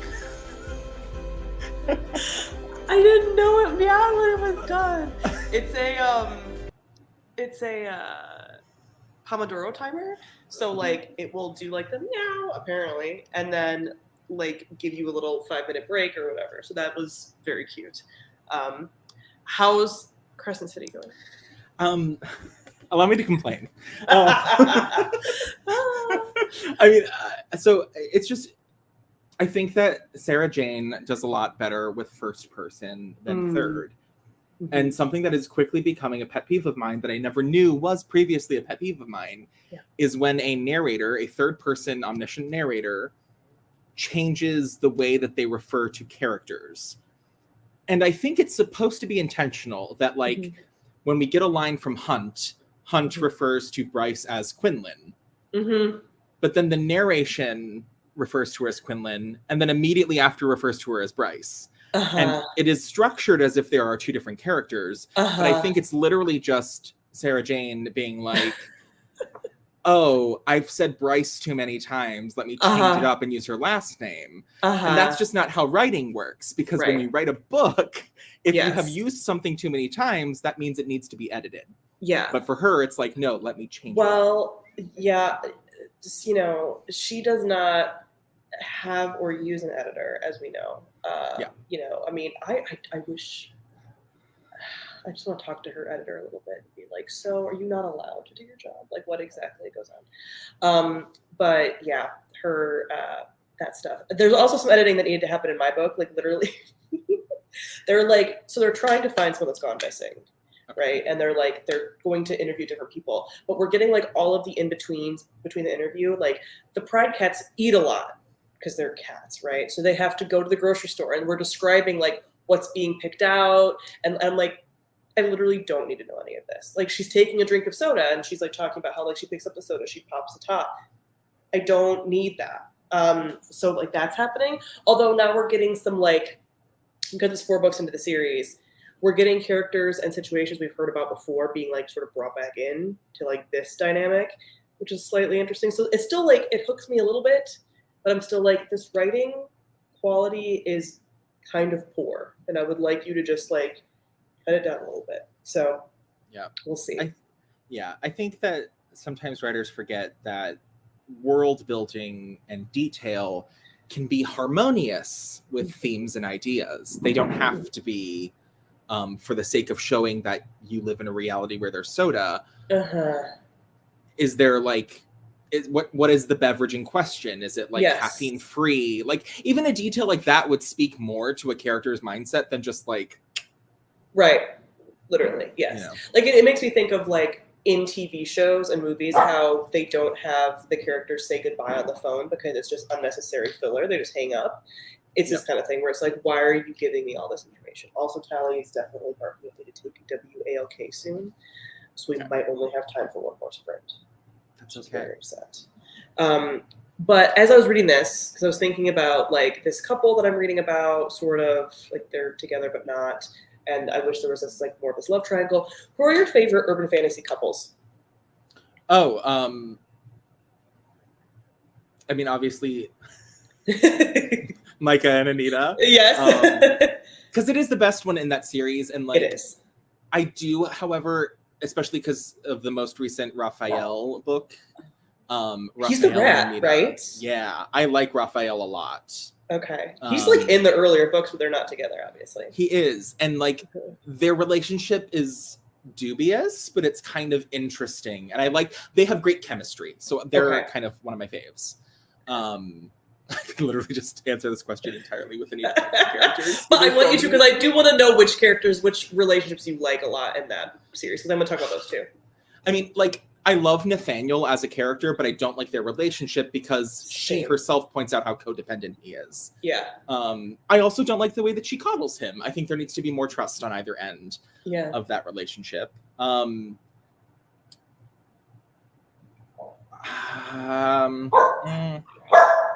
think those are the best ones. In all of urban fantasy. They are the ultimate. Who do you like in the Mary books? In the I don't know. I don't know if I like any of them. I like them all individually. I just didn't necessarily like them together. Because Mary, I don't know. I'm Team Mary. I'm not Team Mary anybody paired with, I think. Yes. I think, so for the Mary books, I haven't read them in so long. I might reread them after I read the Anita ones. I think she finished those, right? Like, she actually concluded that series. Or she's no longer writing the series, yeah. Oh, okay. I think I liked her in Doyle, who was like one of the original ones. Like, he was the guy that was like black, but like literally like black the color. Yes. Fae. And then the guy that was part of like the Dark Fae. I liked him. The guy that was like in charge of the Wild Hunt. I like that dynamic a lot. And then as far as Anita, Micah is like the ultimate. He is my favorite of all boyfriends. I really loved early Richard before he turned into a douchebag. Like, if you go back and reread the old ones, it's like, oh. Yeah, that was very sweet. It was very sweet, and then he like quickly went downhill. I always and forever will love her and Jean-Claude. Just that like original power couple dynamic. And then I want to say, I know there's something weird that was happening with like the lions and the tigers, but I want to say there was someone in that dynamic that I liked before I stopped. Oh, the lion plot line is actually very interesting. Because there was that mind SA thing that happened with one of them. Yes. But so that one I didn't like. But like the I think there was a tiger one? The lion stuff is interesting because like Anita's lion is basically just too strong, and it's a dom relationship for her, and she can't find anybody to match it. Yeah. So the people that she tries to mate with all just become prey to her. And the lion's very scary when it comes out. So it's good stuff. It's such a good series. I love it. I love it so much. And then as far as the True Blood Charlene Harris books, I loved Sookie and Eric in the show, in the books, in everything. But I also really liked Sookie, I think in Elseed, in the books. And then there's a tiger guy also in those books that I liked, but he never shows up in the show. But I really liked him. And then it's been so long since I've read those, so I wouldn't even be able to say. So good. I mean, her and Eric in the books were like vampire married. Like, it was so good. And then they ended it the way they did, and it was awful. And then you were a Buffy watcher, correct? No. I know I need to do it. I just look at her. She's like embarrassed for you. Devastated.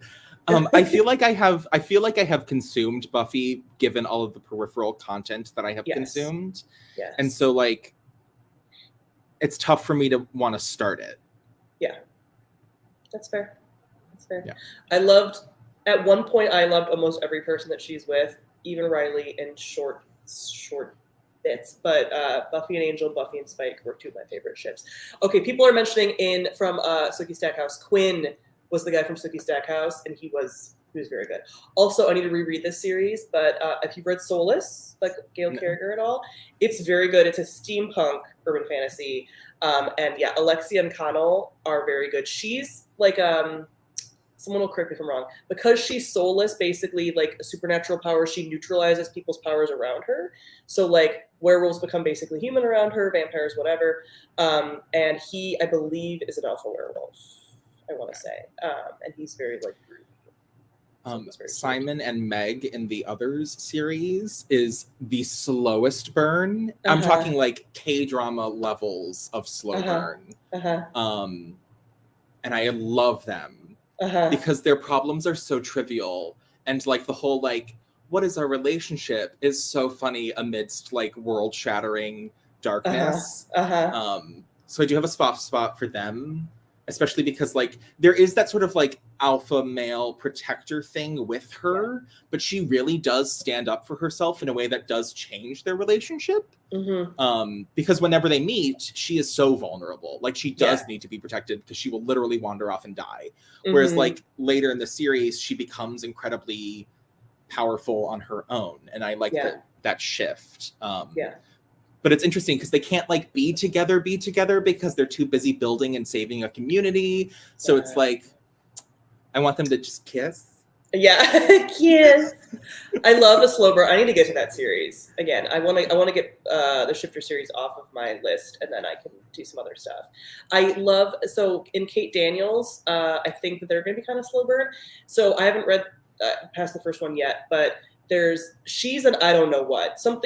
We don't know what she is in the first book, as far as like she has some kind of power, but we don't really know what it is, and she doesn't know what it is. And then she meets a like alpha were-lion, and like he sort of like in Kate Daniels, it's almost like a lot of the shifters are all sort of commingle. So he's in charge of like everybody, like he's in charge of all the shifters. Forgive his name, as someone will put it in the chat. And they seem like they're going to be very fun, and like it doesn't get polyamorous from what I know. It's like they're the couple. Like if you look at all of the Kate Daniels books, there's a lion face on like every cover because that's him. So they have a little sassy banter going on right now. So I don't know how long it'll take until they're together, but I quite liked them. So I'm trying to think of any other ones that like stand out. In the Vampire Diaries, I was a Damon and Elena person. What are the main ones? We have so many in Anita. I can't wait to like re-experience them. They're so good. They're also different. Yeah. I will say, like, my experience with urban fantasy and paranormal romance, as much as I like tout a love for it, so much of it is just built on Anita Blake. So I think that is part of the reason why I reference it. But there are 28 books. Like, that's a lot of my life. There's so much. I have spent reading it. Yes, there's so much to work with. And that's why it's like, yeah, when there's 28 books, like, it's not... You can pull from so much of that because that's going to have, like, every single trope in it, basically. Yep. All these couples. Like... So yeah, I'm the same way where people are like, "Oh, you love urban fantasy? Like, which series is it?" But I'm like, 2 by the same author. Like because to actually do that is tiny to me. Yes. So now that I'm getting back into it, I think that'll be very fun. And there's a lot that I still have to like experience, but yeah. Yeah, and also urban fantasy isn't like the thing I pick up most. Like, no. It's the thing that I go to when I need reprieve. Yes. And I will say the only reason I'm getting through the Anitas fairly quickly is because I am reading them on audio, which is very good. They're cinematic. Like they add action music. What's her name? The audiobook narrator, Kimberly Alexis. I love her. Yes. Her French accent is so bad. Oh it's my so God. Fun. Okay. Also, I speed it up, so it's like the worst when I listen to it, and I'm like, oh my God. But like, again, whenever you know there's like an action scene coming, like the music starts playing and you're like, oh no, they're about to fight. So that's very fun. This is kind of a fun question as far as world building. How do you like the world building to be presented at the beginning of an fantasy? As little as possible. The world should develop through the interactions of the characters and through the mystery at hand, like a good book should. That is how all good books work. That you work to like.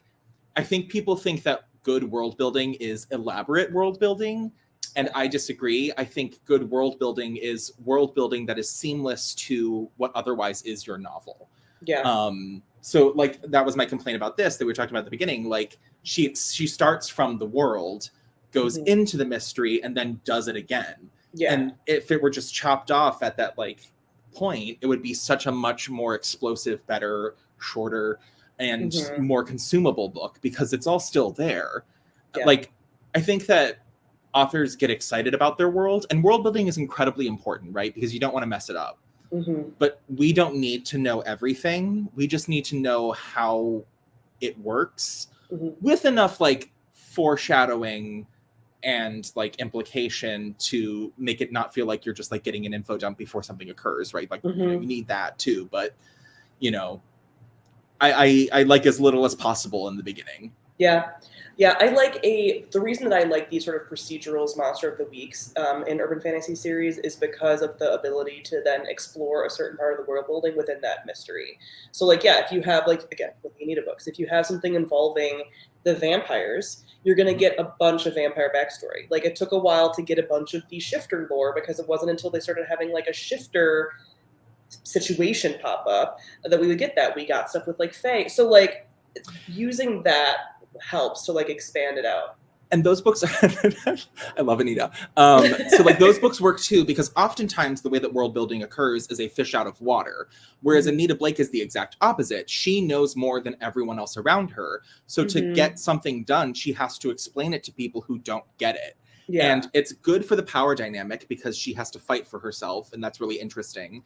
And then it's also seamless in the way that we get to absorb it. We don't feel like Anita's talking to us. She's talking to characters that learn the thing. Yeah. And this comment, I want the world we built without me realizing. That's exactly and that's why Crescent City was such an issue for so many people, because it was like explaining all these things when it's like, if you just wait and let the story unfold, we'll get all of this information organically that way. Yeah.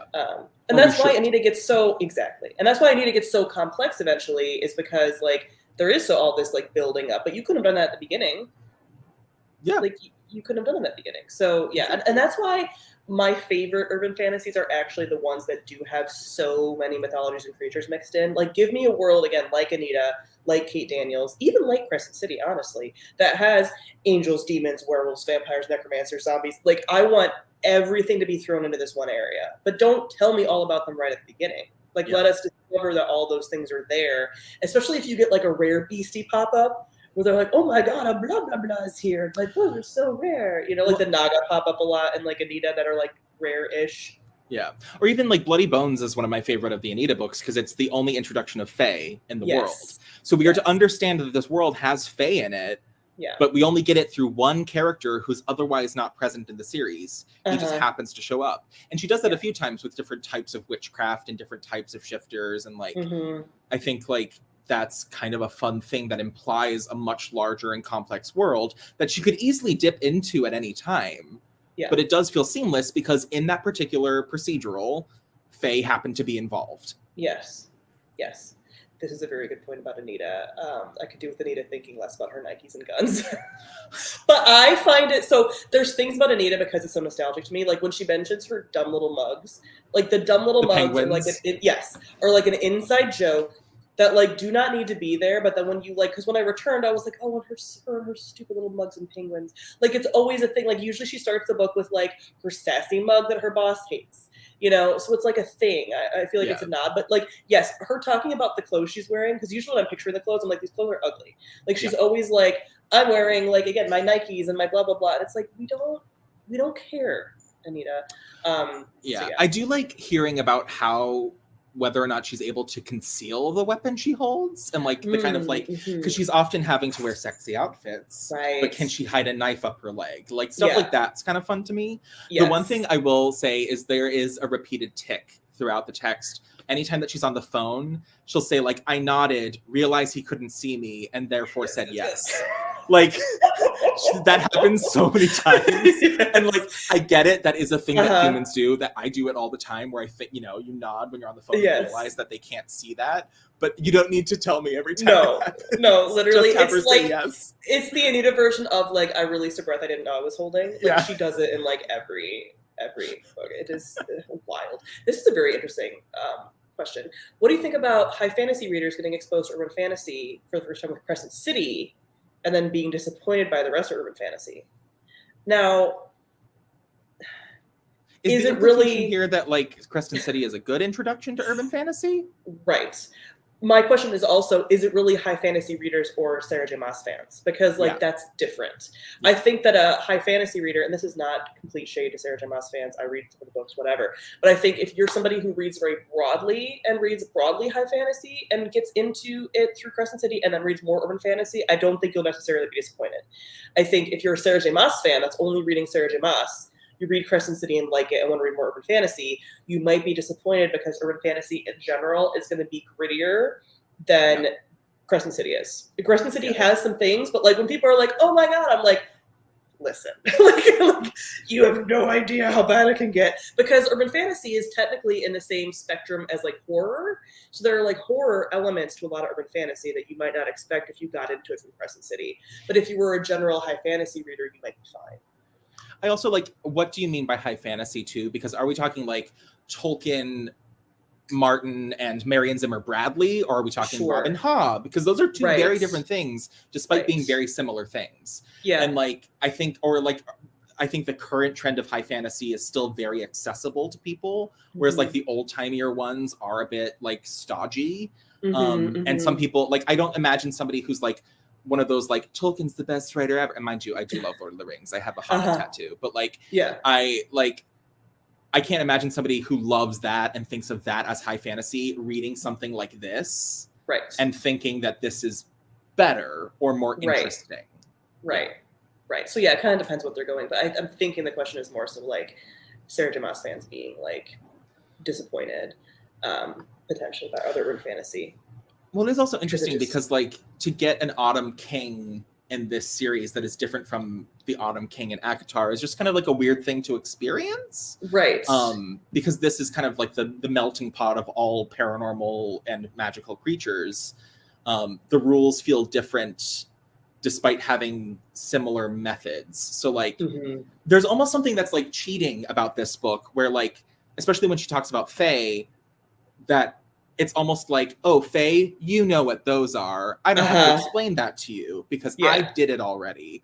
And it's like, no, every time I read a Fae book, that Fae interpretation is going to be different. Like the Mary Gentry Fae, they're not like this Fae. They're not pretty. Like no, which I love. Yeah. I love like the dark Fae and Mary for sure. So yeah, I think the Sarah J. Maasification of everything has been like an interesting thing that's happened. But I do hope that urban fantasy gets slightly more, I mean, it's popular among like general readers, but even within like bookish spaces, I think there's definitely a space for it. I think they're starting to do some really cool stuff within it. So I'm kind of hoping that Crescent City does give people like a little bit of a jumping off point in some ways. This is, okay. Favorite paranormal creature type in the Anita Blake series? Ooh, weregeese. What the hell? I forget the weregeese all the time. Okay, here's the thing though. It's stupid and it's absurd and feathers, I love it. But like the concept of like were prey against were predators is actually really interesting and really well done. And like I love the Geese King. He's probably one of the sexier ones. Like hearing about his like soft and like skin and his feathers like, and like how like you could bite into him. I'm like kind of into it. It's kind of hot. Yeah. He is one of my like favorites, but from like a one that we see a lot. I do like in general, like the what is Micah? Panther?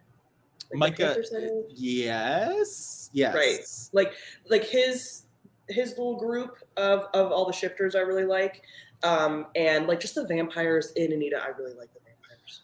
Yeah. Like I any like of them. The rats, but particularly the women of the rats are so cool. And they're like super buff and they're like good, like I don't know, they're just like I like their dynamic with Anita a lot. I think that they work together really well because like rats are John Claude's beast to call, so they're kind of Anita's beast to call, so like that dynamic's really interesting. Also Raphael, like I mean he pops up now that I know that like there's a Raphael book. I've been noticing when he pops up in earlier books and I'm like he seems very level-headed, he seems like very like he's good and like in his whole like kind of like I'm torn between duty and modernity, like I'm into it, like I think he's got a good through line. Oh, this is interesting. So Scarlett's question earlier was, I was thinking of one YouTuber in particular who doesn't hate urban fantasy but keeps being underwhelmed. They read Sanderson, George R. R. Martin, Hobb. I think urban fantasy is just concerned with different things. High fantasy has higher stakes generally. It has world-shattering implications, and there is more depth to what you're experiencing. Whereas urban fantasy, you don't have to explain what New York City is. Like, you don't have to explain what Seattle is. Where urban fantasy's concerns tends to skew more personal. It's about interdynamics. It's about romance often. You're just dealing with, like, there's no war in urban fantasy. Or generally, there's not war. I mean, there's, like, or it's, like, it's turf wars. It's very, like, it's almost like gang politics. Like, like, the gangs aren't necessarily impacting everything else. But it's just like their little dynamics and stuff. This is a very funny comment. What I'm learning during this live, because I know exactly nothing about the Anita Blake series based on the description of the first book. Yeah, we are just the proponents for reading Anita because it is so much more than you think it is at the beginning. Like and the first book's really good. That's the thing. Like the first book's good. Yeah. God. Yeah, if nothing else comes of this live other than to get people to read Anita Blake, I'm sold. I'm good. While knowing that there are issues, that there's like some like internalized misogyny and some like SA definitely pops up and some alpha males, but if you could put all of that aside, there's some quality there. For within the genre, which has a lot of issues, it's some of the best, in my opinion. Yeah. That's it. That's the live. Should we do one more sprint, a little 10-minute again, and then wrap it up? I think a little 10 feels good. That's like 40 minutes of reading total. Yeah, I think that's good. Don't worry, I just put a hold of the audiobook in my library. Excellent. Guilty pleasures. Please yes. know that the first like 10 Anita Blake books are all named after different clubs within the city that Anita Blake lives. You'll see like, oh, so we're gonna be at this place. We're gonna be at this place. It's so good. We're at Guilty Pleasures. It's a place. Yes, it's as an actual place. That pops up later a little bit here and there too, but like mostly just not as often. Yeah. Okay, here we go. One more 10 minutes.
How do you feel? Do you need some ranting before we wrap up? Just a brief one. Okay, so considering how much Rune and Bryce clash heads, the reason why is just not that deep.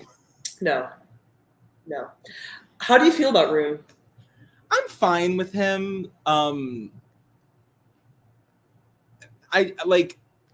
I feel like he could have been a much more interesting character had the Chosen One thing actually been a thing. But like anytime they bring up like, oh, you're the Chosen One, or like this kind of thing, it's like an offhanded reference to just him being a son and having a lot of power, right? Yeah. I wish it were like the burden of being famous. Like I wish that he were almost like a celebrity in this world in a way that like Danica clearly is known by everyone, you know? Yeah. She's more famous than him, and I feel like he should be more famous. Yeah. And I feel like that kind of would have been fun, especially because if like Bryce wants to lay low and like her whole thing is she just wants to like, you know, not be seen by people, or it doesn't feel comfortable being in a spotlight. It's more interesting if his closeness to her brings her into that spotlight more, and it just doesn't. So in terms of his functionality as a character, I'm underwhelmed, but he's fine otherwise. Like I'm fine with him. Yeah. I think he's more of a thing in book 2 from what I've heard. Okay. And are you on TikTok? Are you on Book Talk? I am aware of it, but I don't participate.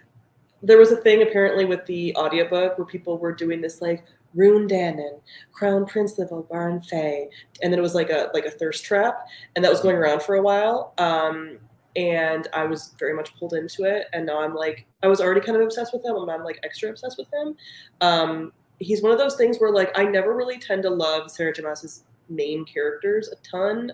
Like I liked like Reese and Feyre from ACOTAR, but like otherwise, But some of the side characters, like I will attach to like I will imprint on a random side character of hers, and it very much is Rune for me and like a lot of the fandom. into it. I also have a prediction. Please do not tell me if I'm right, because I don't want to know. I will not even. The Medi Witch is definitely Hypaxia. And I'm saying it now so that whenever it does happen in the book, I am proven correct. Because literally at the end of the scene with the Medi Witch, it's like, maybe when you meet Hypaxia, you could ask her yourself. And I'm like, oh, really? Really? Funny. There are a number of things in that book so I was reading it live on TikTok. Like I was doing like updates almost every couple of chapters.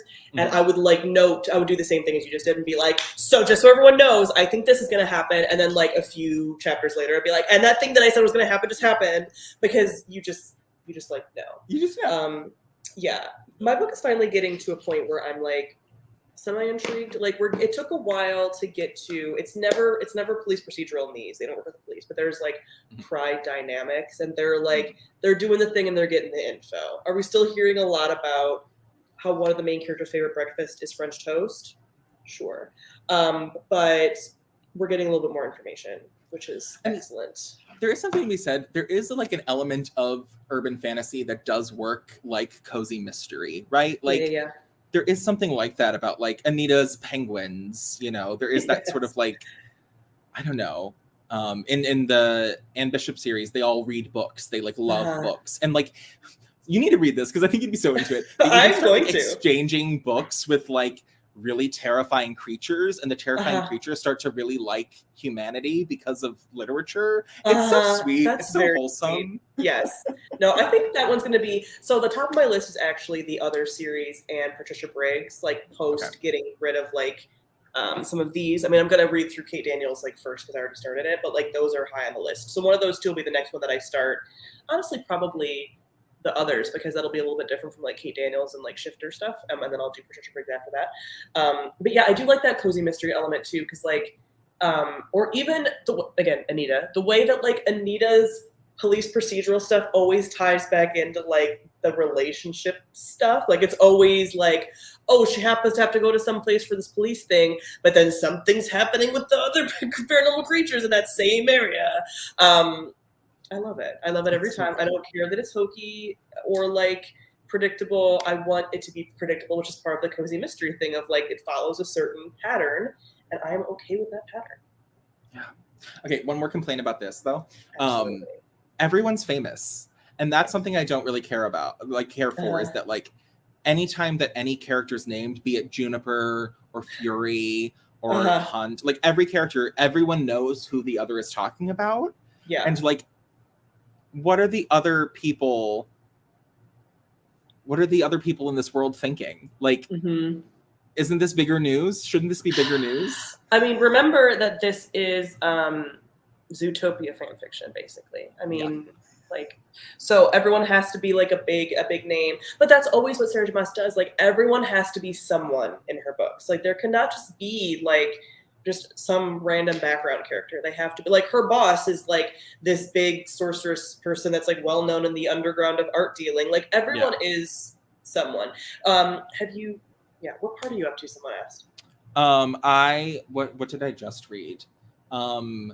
They finally got back they decided to check the security footage again. Which brilliant. Took them so long to figure that out, and just saw what was on there. So now Bryce is talking to Victoria again. Victoria was the guard that initially interviewed her. So like they're getting the lowdown and learning more about Danica. Yeah.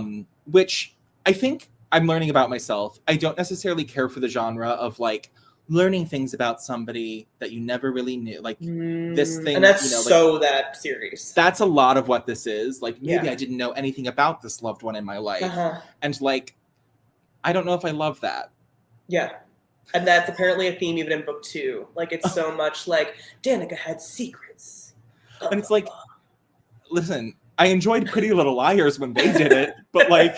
Yeah, it can be like very insufferable to where it's like, okay, then are we sort of like low key undoing the importance of this relationship because you never really knew the person at all? Like, it's like it goes a little too far, which is why this might be, we basically have spoiled things, but like at this point, this is exactly why the beginning of this book should have started at the big event, right? Yeah.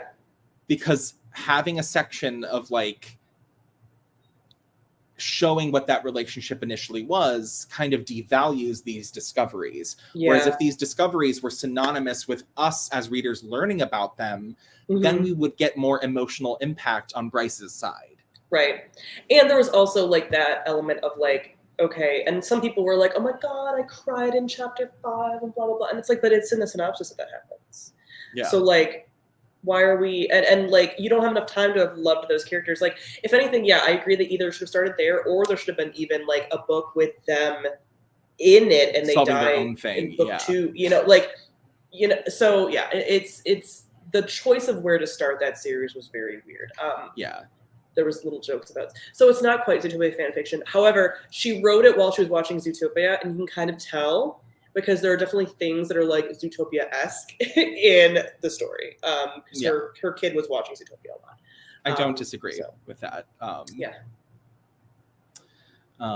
yeah, this is my experience. I'm excited. So next up, I'm obviously going to get into this. Yes. And then based on this live, Kim Harrison sounds like, and based on those covers, they're so bad. I love them. Yes. So like cheesy. Yes. Like I think that would be a good one. I mean, and that one is very classic. Like everyone knows those. Yeah. Which is what that's how I kind of determine most of my reading. I just want to know what's going on in every area. Right. You want to be like hip with the times. I mean, yeah, there's certain, when it comes to certain genres, like there's kind of that like reading the quote unquote canon, and there's the zeitgeist, but like there's you want to have whatever the touchstones are for that genre, and for some of these it's going to be like the Anita Blake books, the Kim Harrison books, the Charlene Harris books. Like those are what people are going to like touch on and tweak as the genre evolves. So excited. All right, this was fun. I love it. Yay! Yeah. So we'll probably stick to like this twice a year Shiftathon thing, and hopefully it continues to evolve. But that'll be fun. And then maybe next year we'll start some new series and like have more to talk about than Anita. I feel like we should read the Changeling series together. Absolutely. I feel like that'd be fun. Yes, I think that'd be very fun. Yeah, and I will get to the others. I think after I finish the Shifter series, if I decide to finish it, I'll do the others next. Feel free to chat me up about it because I do remember it vividly, even though it takes her like 2 years per book. You convinced me. I mean, it was very popular when I first got on BookTube. Like a lot of people were kind of reading it because I think it was on Book Outlet. Like you could get the books from Book Outlet, so like everyone was getting them. And then it like dropped off and no one talked about it. And now all these things you're telling me, I'm like, this is what I want. So it's so good. It's just like I think it's so impressive, and like I don't enjoy the spin-off series as much because I'm not with the main characters that I fell in love with. But every time, by the end of every single spin-off book, I'm like, wow, that was really good. Yeah. I always like walk away like 5 stars. Yes. Excellent. And their vampires, really cool. Okay. Because in the others, there's what kind of creatures are in the others? There are werewolves. There's one character who has like color changing hair, and depending on the color of her hair is how violent she can like be against another person. There are vampires. There are elementals that are also ponies. Nice. There are so good. And then there are like tons of like in-world folklore creatures. So there's a lot of like undescribable things. There are crows, like crow shifters. Those are big things. Nice. Crow. Yeah, the crows are really cool. They're a constant victim in the series. Oh no! And then there are like larger, like godlike creatures. So one thing that's fun is like learning about what all of these are, because there are humans in the world, and they're kind of like trapped at the mercy of these like larger beasts. And the whole series is like the good people who are shifters and like powerful people trying to protect the humans, and like whether or not this is worthwhile to do, because there's a lot of prejudice and infighting and it's bad. Yeah. Excellent. Okay. Yes, there are Italian vampires in the. That is so funny. I cannot wait, because that, like I said earlier, having like all these different creatures, and especially there being old world mythology and almost like god stuff, all of that is up my alley. So I will definitely be doing that. Yeah. Yes. Plus like scientific experiments on women who can see the future through cutting. I mean, so trigger warning for cutting. Self-harm. Yes. I do talk about that. And there is like some implied SA content with regard to that, because the self-harm is entwined with a sexual experience. And a lot of the book is about healing those two things. Yeah. Okay. Fair. But I mean, anytime I read an urban fantasy, I'm like, there's going to be SA in here. So like, just I par for the course. Yeah, I am somebody who is not very good at keeping up with trigger warnings or knowing what to warn people about. So just any series I've mentioned. For urban fantasy in general, go to Storygraph and like make sure that you're checking the warnings, because there are so many things, and like again, like I mentioned earlier, because it is so horror adjacent, you're gonna get like a lot of body horror, a lot of torture, a lot of like jailing. Like there's just gonna be a lot of stuff, a lot of psychological things. So just be aware. It's a genre you have to tiptoe in a little bit if you do have triggers. I just happen to not. Besides the demon stuff, and now that I'm on medication, I don't have to worry about the demon stuff so much. So I can free reign. I can have fun now. All right. Well, lovely to see you. You too. This was very fun. And everyone, thank you for chatting. Thank you for putting up with us talking about Anita so much, but really everyone should read it.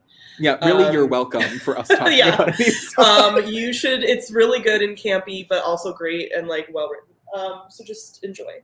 And you guys all read it eventually. So, all right. Take care, everybody. See you later and enjoy your Shiftathon.